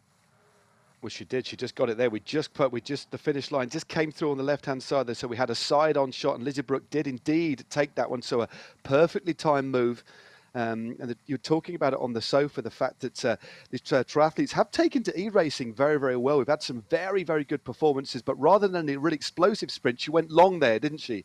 Which is the kind of the style that we may see some of these triathletes go for the points. But maximum points there for Lizzie Brooke of Wahoo Lacole. And as you said, that is the Phoenix from the flames, as it were, from the previous popular Ensured pedal-powered team. But there's the stats of Lizzie Brooke. But you can just see the effort that it took, because she's got to make sure now, after that long effort off the front, that she holds in these wheels, gets that draft, and it doesn't drift back too far. Because once you drift out of that group, it is very, very difficult to get back in contact. It's so hard, isn't it? And I think it's just making sure that you recover, and you can see how strung out it is at the back of the peloton here. So for Lizzie Brooke, just needs to make sure that she can stay within the top 20, try and make the most of the draft effect of the riders in front of her, but making sure that she doesn't go too far back, as we see a move, Matt, from Krista Kuczynski, a winner of a round in Season 1. Indeed, it was her first ever win. That was a previous results. That's a Lizzie Brooke confirmation, but it is Kristen Kuczynski who's gone clear. We know how she likes an attritional race. She won the final round in the Makuri Islands. What a race that was, that magnificent solo victory. She's drifting off the front now. 2.5 seconds is her lead, kicking out around 7 watts a kilo in that familiar style. She makes it look so easy. Trying to snaffle some points for her squad early on in this race. Might see her go a little bit later on. She continues to increase that lead. She's got around 150, 200 meters to go approximately. There was that little banner there. Great shot of Kuczynski. She's been pursued very, very closely by one of the most explosive riders in the peloton, Catherine Curie. Gilson also there, but Kuczynski, it looks like she might hold on, but a power-up is being used behind by Harriet Gilson, but she takes that one. Great, bold riding, perfectly timed by Kristen Kuczynski to take maximum points on the the Castle Sprint reverse at 9.8 Ks as she drops a burrito as she just passes underneath that arch. Great ride by the American. Well, that was superb timing from Krystal Kuczynski there, and I'd love to know what her max heart rate is, because she was at 190 beats per minute just then and making it look very, very easy. We were talking a little bit about the techniques that a lot of these riders that employ riding indoors. Some riders massively effective using a high cadence, but Lennart Turgels and Kuczynski generally use very, very low cadence. And speaking to a couple of riders about that, they generate the power, but what it enables them to do is lower their heart rate ever so slightly. So fascinating stuff, certainly horses for courses, but it does take a lot of training as Eilidh Gardner now starts to go clear. So a very, very aggressive race so far by Wahoo Lacole. Straight over the top is her teammate Lizzie Brooke. Is this an attempt to get two riders up the road? All comes back together again, but interesting aggressive riding by Wahoo Lacole so far tonight, Hannah.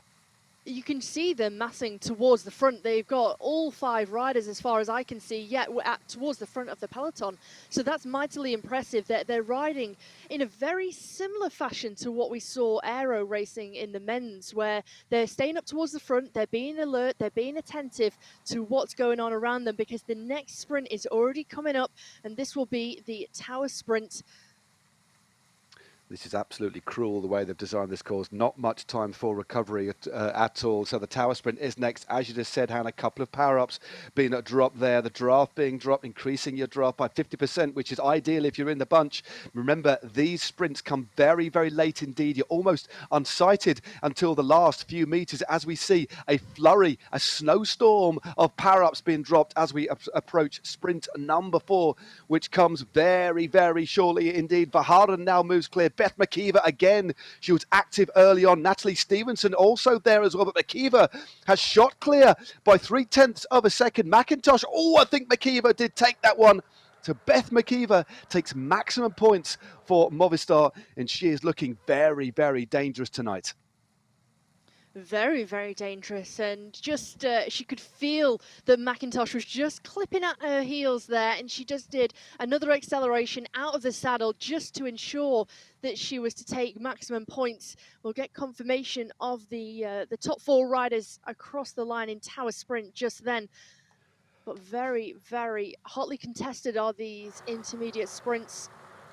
And they're causing a lot of damage behind. We've only got a small group in front. We've only got now, Hannah, 39 riders in this front group. The pace has been so intense. The frequency of these sprints has meant that some riders cannot recover from the effort just to stay in the group. So we have a dramatically reduced peloton as we head in to pretty much the halfway point now. The next points on offer today at the top of the Rooftop Queen of the Mountains. That comes at 16.6 goes. So let's have a look at the replay for that one. The final intermediate sprint. Let's have a look at how that one played out. Of course, we know the victor was Beth McKeever. Just talk us through these last few meters here, Hannah. Yeah, she was able to open up that gap, and it's another intermediate sprint where the arch is just hidden around the corner. So timing is everything, being patient. And with McIntosh there, she came up and she almost just pipped her on the line, the rider from the team Swedish Swifters, but it meant that she got some points on the line. But Movistar, with Beth McKeever taking another 10 points, meaning they've amounted 20 points just from Beth McKeever's efforts so far. Now, great riding by that squad. Hino have been a little bit quiet so far tonight, haven't they? That's interested me. Because the racing has been so breathless, there's not much opportunity to talk in between these sprints. Haven't really talked about the defending champions. I'm wondering if they're saving something up for this climb, which is coming in only a few kilometers' time. As we look at Ariel Verhaeren, the American, out of the saddle, settling back down there. I think it's worth giving a bit of a guide now to how, if you haven't got the Zwift Companion app installed, install it to give these riders some ride-ons. And if you don't know how to give a rider a ride-on, we are going to have, I think in a few moments time, if we can insert it into our screen, a little bit of a handy guide to give these riders ride-ons. And if you do know how to do it, please do pick out your favorite riders and give them a ride-on, because it really does make a difference. Fill those virtual pockets. You can see the riders who have got ride-ons, and thankfully already we're seeing a flurry on the screen as we continue to look at the stats of Ariel Verhaeren, and our group of 39 riders get ever nearer the bottom of this rooftop climb. So very, very interesting race so far, and definitely one of the most intense we've seen, but no breakaway. I get the sense that riders, Hannah, are preparing themselves for the climb to come now. They are waiting, aren't they? They're waiting for that hard Queen of the Mountain. It's 1.8 kilometers in length with its steepest gradients of 7%, but it goes up in stages, doesn't it? There's, you know, it's a really hard, difficult climb to sort of get your head around, because there's no real pointers of where you're at on the climb as you're making your way up towards the city skyline onto the rooftops of the Queen of the Mountain. And Zoe Langham here, the winner of the UCI Continental Qualifiers for the European continent for the World Championships, which comes on the 26th of February. So not long to go for that. But that was the first real opportunity we got to see of Zoe Langham, wasn't it? Of just how strong she was. Well, if you want to give Zoe Langham a ride-on, this is how to do it. Look at that, 17,000 Zwifters online at the moment. So pop in the search bar there, the name of the rider. It will automatically populate it if you get the first few letters right. And then quite simply, you can follow them if you wish, or give them a ride. And don't actually have to follow somebody if you want to give them a ride on. So it's lovely and democratic. Please do get involved. And also, if you're watching on the GCN YouTube channel, please get involved in the comments. It's really lovely to hear from you, the community, because you really do help make this sport what it is. And we have under 10 kilometers to go now. This is the opening round of season 2 of the 2021-2022 season. And we are, for the very first time, racing in Neokyo. And we have 39 riders left. We've already had, believe it or not, within 15Ks, 4 sprints. And we have the rooftop QOM, the details of which Hannah has already discussed. But there are lots of points on offer. Double the points at the top of that climb as we get the first look tonight at Megan Isler. Also looking pretty comfortable there. Yeah, looking very, very comfortable in for the Saris No Pins team. Another team who have got new kit for this season. So if you're wondering where Saris have been, this is their new kit to watch out for. This white and pink. It's very standout. I quite like it. They've got the same for the men's team. So, and they have Catherine Curry, a 3-time ZRL round winner, former professional, as well as the former US road race champion.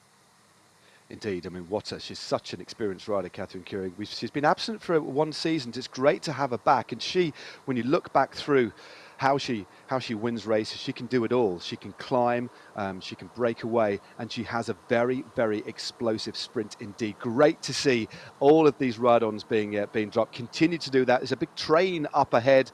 It looks like that's got the part of a giant robot. Of course, a lot of nods in this beautiful world of Neokyo going to Japanese culture. Please, if you've not ridden it, please get onto Zwift and have a ride around, and just it is an amazing, it's so richly detailed and provides a mind-bogglingly wonderful setting for racing. Just look at the detail there on the side of those buildings. No time for these riders, and I think we do have an attack just off the front. Ariel Verhaeren just moving clear there, or just drifting towards the front for the Ionian Racing team, who've got a very, very strong lineup indeed. Daniela Estrate, so consistent. Luis Adahaste, of course, the winner of multiple rounds last year. Lily Swan and Monali Keller, they have a very, very strong squad indeed. And I think in a few moments' time, and a few meters, we are going to hit the bottom of that climb. But as you said, it goes up in levels, doesn't it? There's plateaus between the little bits of the climb. And it's a fast climb, not particularly steep, is it? It's not, and I think it's one of those where if you are an out-and-out pure sprinter, you can just about sort of grunt your way through, and it's certainly doable for those sprinters. It's certainly not out of reach when we compare it to other Queen of the Mountains or climbs that we've seen in the ZRL so far in previous editions of the ZRL. And I sort of think that any team who perhaps doesn't have a sprinter on their team, they could go for a long one and try and break things up. As you mentioned before, only just under 40 riders left in this race. 39 riders. Daniela Estrate sitting in her trademark place right at the back, making the most of the draft in front from the riders in front in that lime green kit from Ionian. There you go, just see a nice little shot of Daniela Estrate, the Romanian rider. Indeed, she's a very, very talented rider. I'm just trying to look at the composition of this group. I've only noticed actually 2 riders from Canyon Esports in there. Sidlick and Mary Wilkinson, and Kulczynski is now gone. We know she hasn't got the best of sprints, so she is going to need to be aggressive, and that's what she's doing now. So she's using that immense power to weight ratio that she's got to try and force open some gaps here. And I can tell you what, if she persists with this effort with 7.2 kilometers to go, she's going to rip this field apart. She won't look behind. She would just continue to stamp on the pedals in that fashion that we've become so accustomed to. She really has lit up the ZRL over the last couple of seasons. Great to see her in the top 10 of the world in 2020. She should be picked again for America in the next couple of weeks, but she just loves getting stuck in, doesn't she?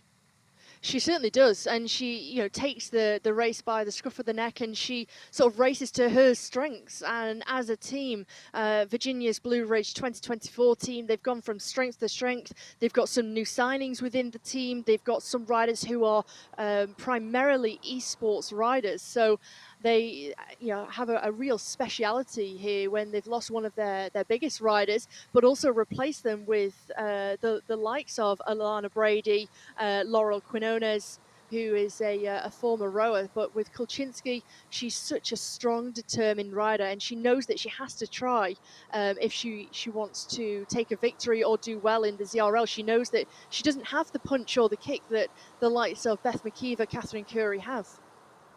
Indeed, so she's got to use the gift that she has, depending on the course, and she really likes to attack, but she didn't manage to move clear on that occasion. But a rider cut from a similar cloth, I think, a rider that likes the climbs, likes the hard racing, is the rider on your screen right now. That is Mary Wilkinson, one of the most experienced riders out there, out of the saddle. And she's dropped a burrito as well. She hasn't literally dropped a burrito. She will be eating afterwards.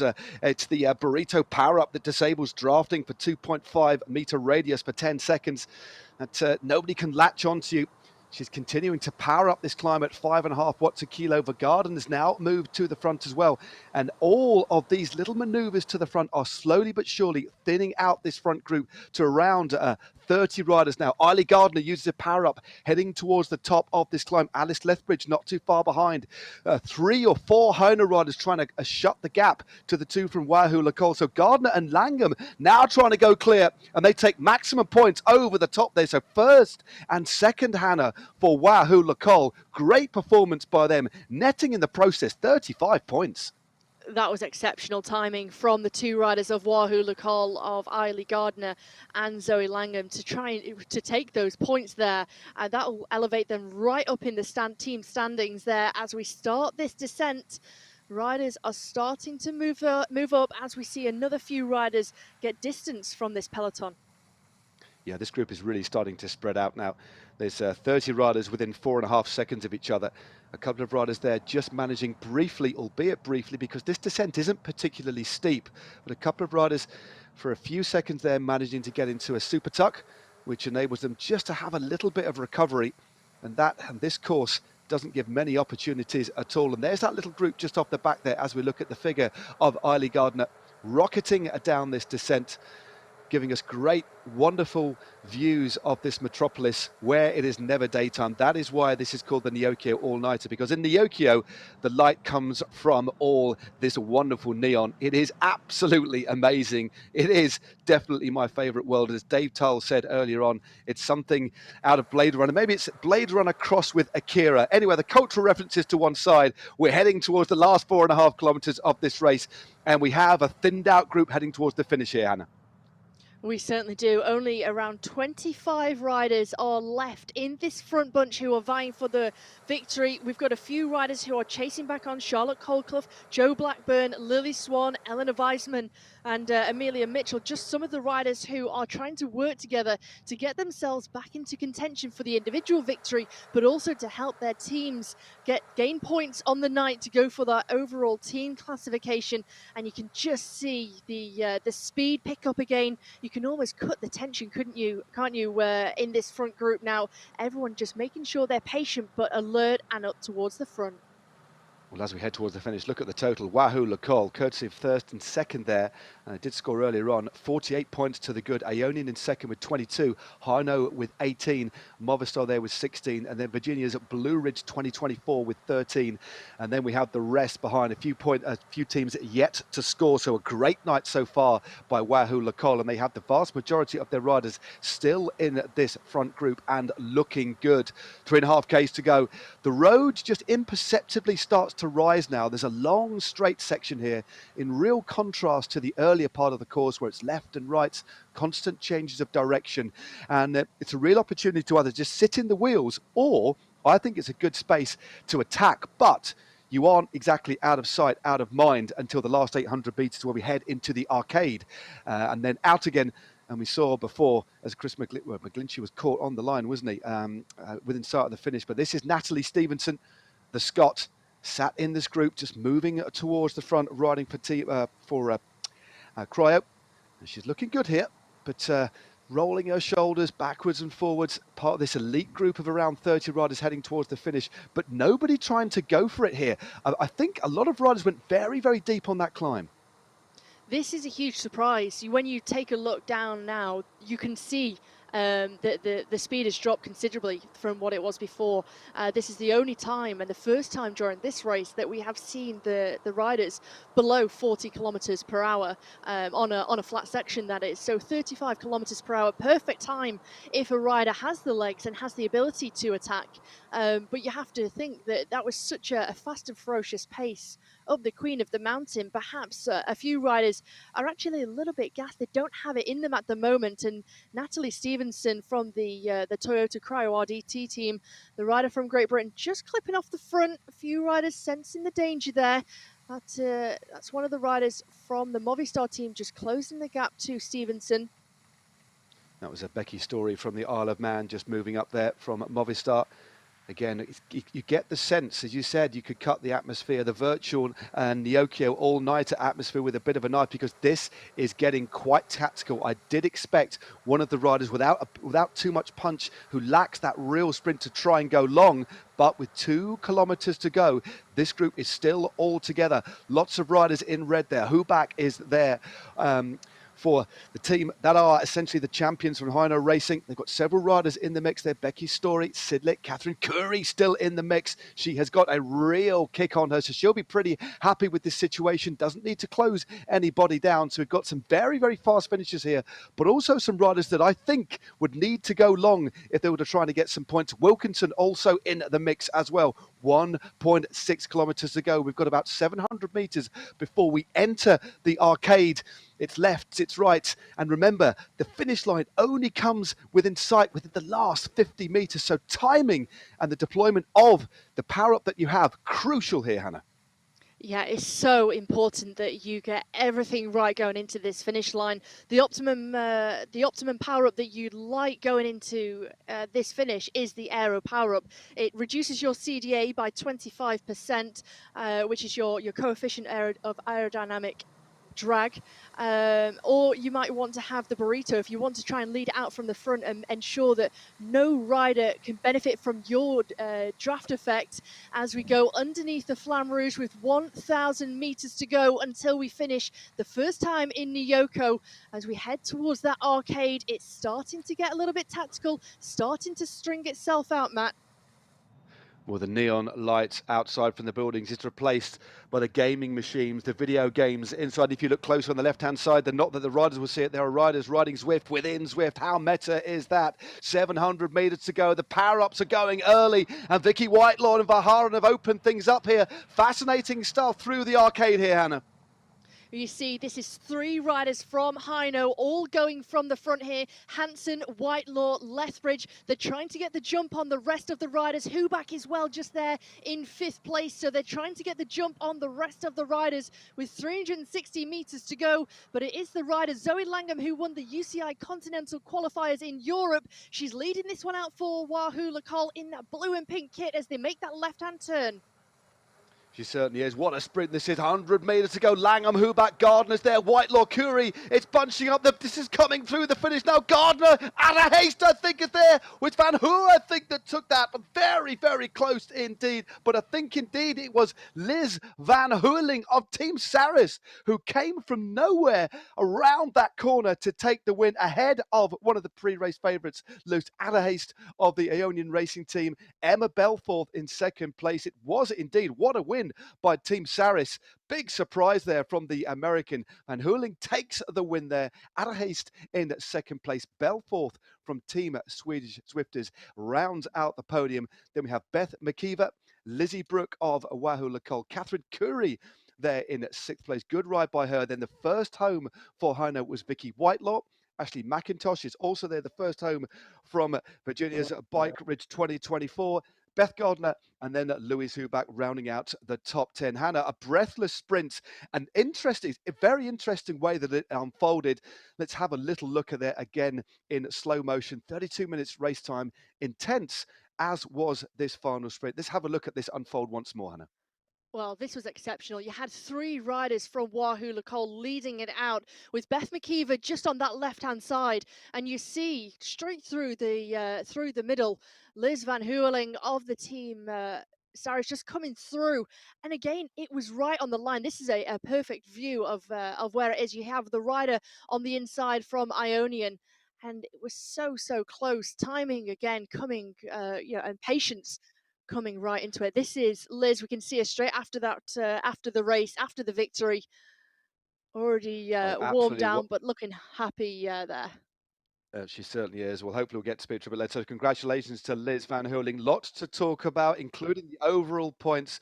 So let's get back to the sofa after another breathless race for the opening round of the Zwift Racing League. Back to you, Simon, and the rest in the studio.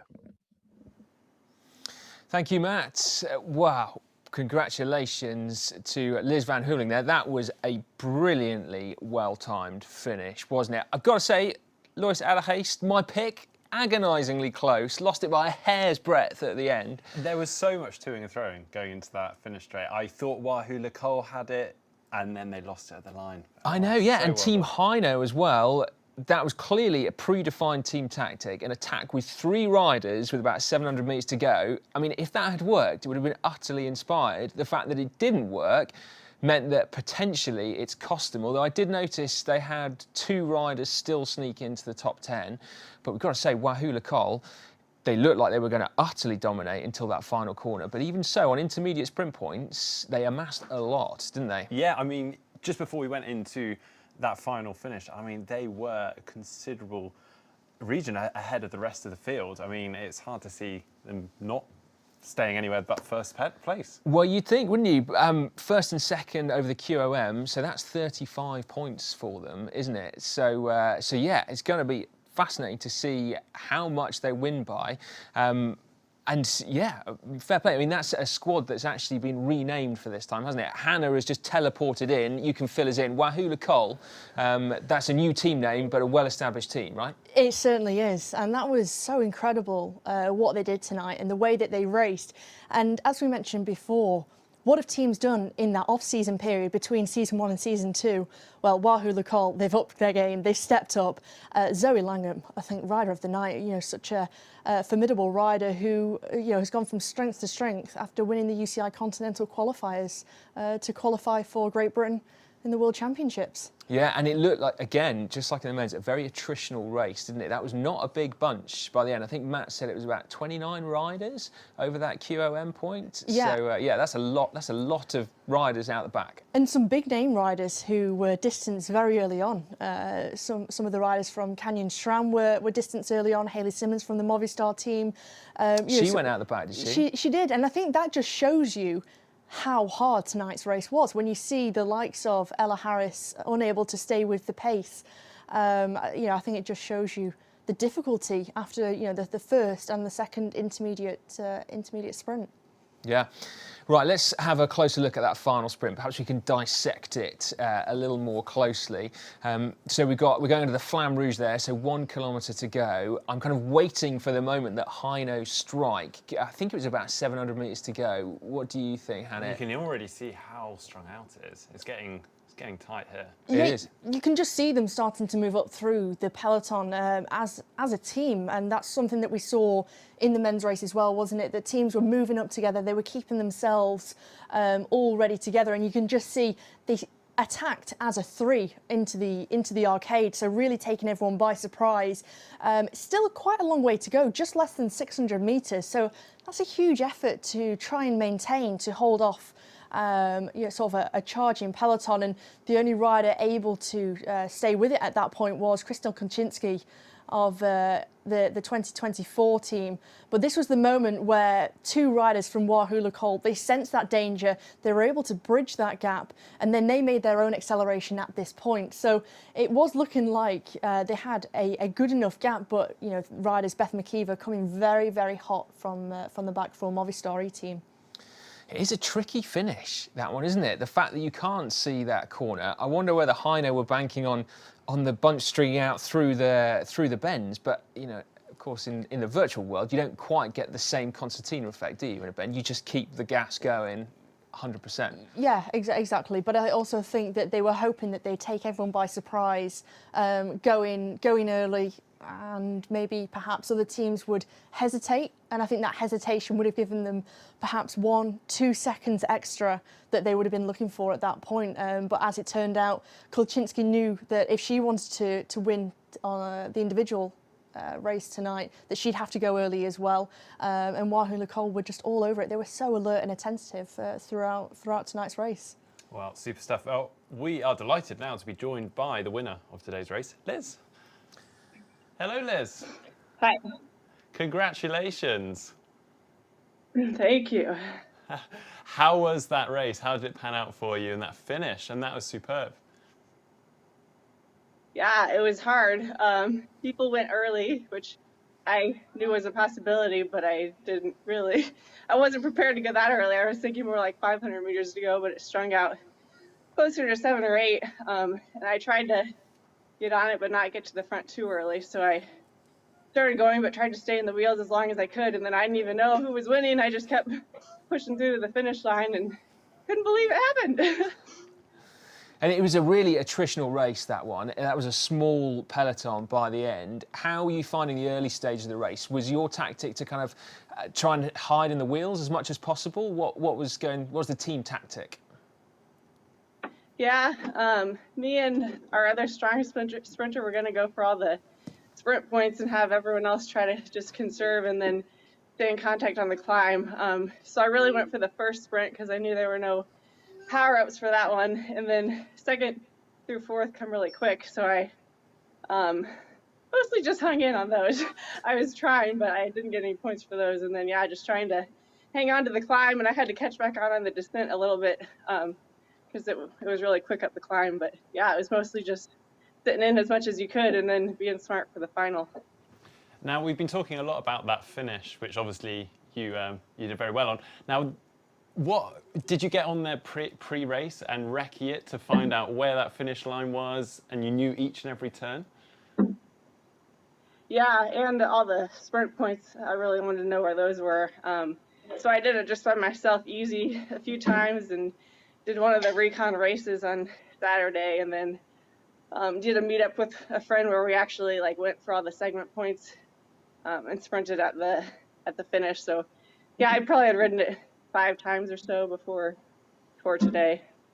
That is a lot of prep. Are you going to be doing that for every round, do you think? Is that the plan? Are you already looking ahead to next week? Probably not the climbing ones, because I'm not going to, if you're good at climbing, you're going to win the climbing ones. It doesn't matter if you know the climb as much as or not. But especially with so many sprints coming quick and thick, I wanted to be ready for those. And that final's tricky, so just knowing exactly where the finish was and how far to go coming out of the arcade was really important. Cool. Well, thank you very much for talking to us, Liz, and congratulations once again. A brilliant individual victory. We still don't know the team results yet, so we'll keep our fingers crossed for you that you are well placed with your teammates as well. But thank you again. Awesome. All right. Thank you. Yep. She looks remarkably composed for someone that's just done a Zwift race. Very fresh. Yeah. Certainly not how I look after a Zwift race. Me neither. Oh my word. Yeah. Well, I mean, to be fair, I've never won one, so maybe if you win. Yeah, true. And she did that very finely, very well. She did indeed, didn't she? Now, I believe we also have Lois Adergeest on the line as well. So finishing very narrowly in second place. Lois, congratulations, second place and an intermediate sprint for you tonight. How are you feeling? Are you pleased with that performance? Yeah, thank you. Yeah, of course you go for the win, but I'm pleased with this second place. The sprint was very long and messy, and I think I started sprinting around place 15, maybe further behind. So I didn't expect to take a second place in a sprint. Well, with so many intermediate sprints within the race, I've got to know, I mean, how hard does that make the race itself? Each time you go for that sprint, trying to recover, get back in the pack. How was it for you?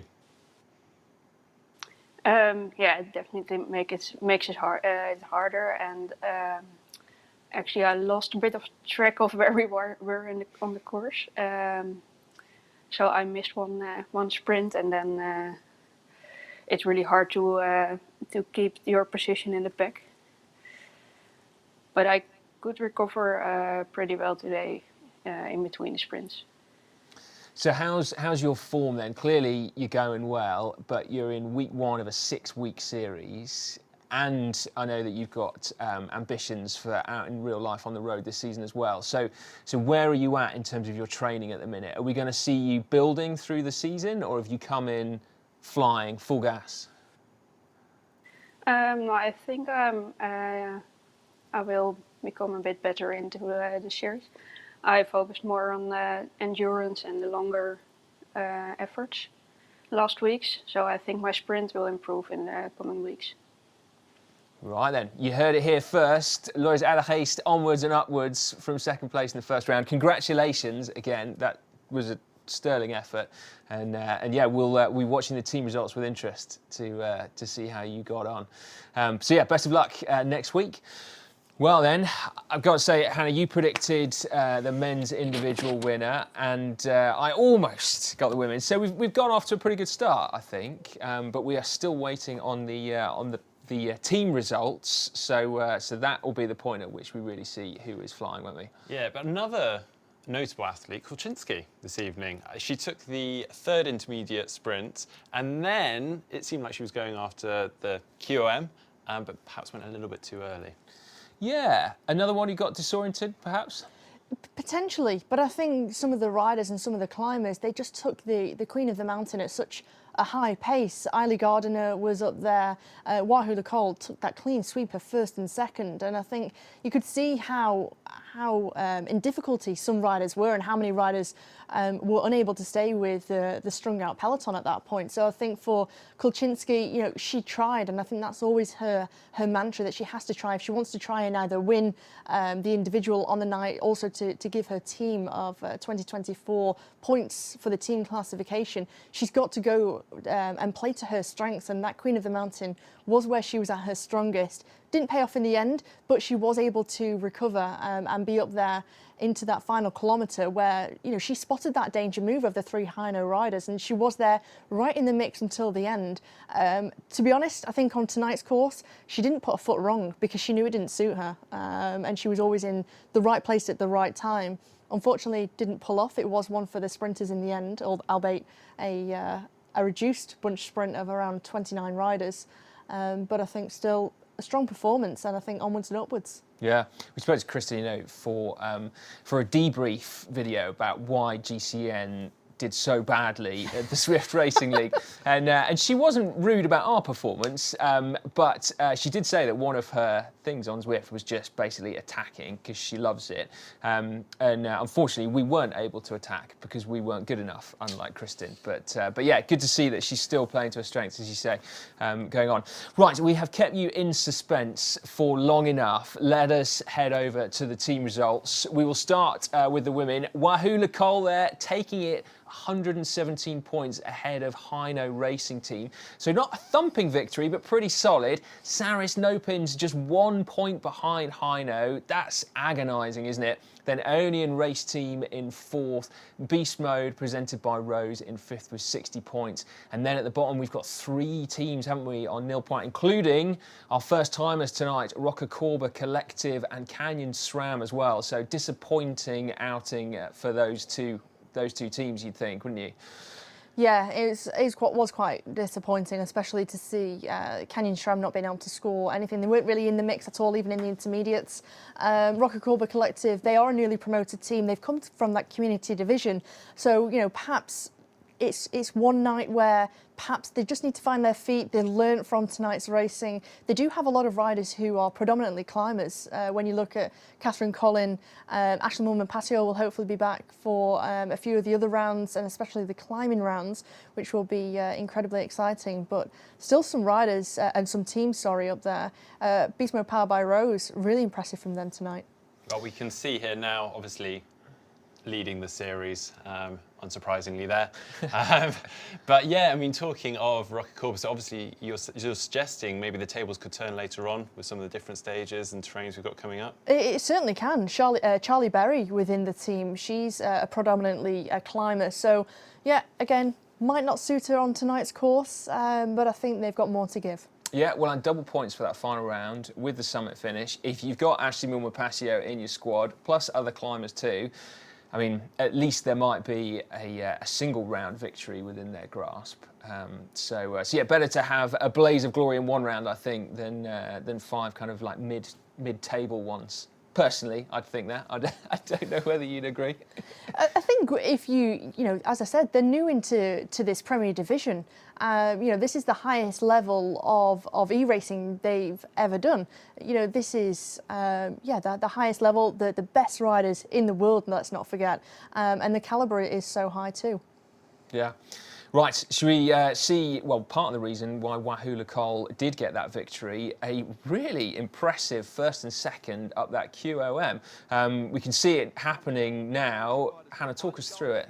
Yeah, amassing a total of 35 points, and this is where we can see it was Mary Wilkinson who was stringing it out up towards the front of the peloton at this point. Wahoo Nicole, they were just sitting nicely with a few riders within that top 10, just waiting, being patient. And as Matt said, you know, you almost can get a little bit disorientated on this Queen of the Mountain, knowing exactly where you are. And it's so important to make sure that you've got your how many kilometres you've raced at this point to know exactly where you are. And Eiley Gardner, it wasn't really an attack, was it? It was more of just upping that pace ever so slightly and sort of taking it by stealth mode almost, and just opening up that 1 second gap. I think it's riding at 9 watts per kilo for like a minute, isn't it? That'll do it. So impressive, I mean, it is isn't next it? level, but that was a decisive move, as you said. That gained them a lot of points. Well, Eiley Gardner taking the 20, which was the maximum. Langham with the 15, totaling 35 points. It's so impressive. And you know, you might have thought, well, you'd put all of your sprinters into tonight's race, but actually they amassed so many points at the Queen of the Mountain with two of their strongest climbers. Very, very impressive tactics there from Wahoo Nicole. Yeah. Right then, should we head over to the men's results? Well, yeah, we've kept them waiting long enough, I think. Yes, we have, yeah. Drum roll. Okay, here we go. Next Esports, powered by Ensured, take the victory again. So that's now 7 out of 7. But of course, most importantly, we're in a new season now. So 1 out of 1 for them. Ahead of newcomers Aero in second place. And then Canyon Esports, the veterans now we can call them, in third, just behind on 77 points. So I'm quite surprised actually that Next Esports did it. Not in terms of doubting their ability, but just in terms of their, well, I suppose they didn't seem to kind of dominate in as they have done in previous rounds, have they? They didn't go for the intermediates, did they? Like some other teams did. They really waited until that finale, and when they placed, I think, what was it, 3 riders in the top 10, picking up some of the big points. It was really impressive to see that they actually amassed and took the full 20 points there. Yeah, and I will admit and eat my own words here. I said that Team Aero did very well working as a team, but they wouldn't be up there in the standings. But they weren't in second place. Very impressive for a team stepping up. This is the first round for them in the Premier Division. Yeah, and also I think fascinating to see how they've gone from racing on the road over at the weekend at the Bakerits, which are fearsome, aren't they, to now swapping into Zwift and presumably a completely different time of day as well racing, and yet here they are looking really, really good. Yeah, well, if you look at it, all the riders within the team are from New Zealand and Australia, so they're racing in the morning for them. It would have roughly been about 6 or 7 a.m. at that point. So, sometimes it is very early. It depends how you are as a rider. Some riders really thrive early in the morning. Some are very good at racing sort of later in the day once they've kind of got that day out of the way. But I think, it's a promising start for Aero, and keeping out for the riders in yellow. That's an early start for them, and numerous coffees, I'd imagine. Well, yeah, I was just thinking, I don't think I've ever found a time of day that really suits. I was like, yeah, I definitely can do it at 6 a.m. And then I was thinking, I didn't really do very well at 7:36, which was the time that our community series started as well. But I'm only 38. I've got time to work it out, I think. Absolutely. Yeah, definitely. Right, looking ahead to next week, we head to virtual London for the Classique course. So that's 5 laps of about 5.5 kilometres with a 5-kilometre lead in. It's fairly flat, but it is going to be attritional with those regular sprint points, and it's pretty long, certainly compared to tonight, at 38 kilometres. Hannah, thank you so much for joining us once again. We will see you right here on the sofa next week. Who will come out on top? We will find out. Join us here again, same time, same place on GCN Racing. Bye for now. We'll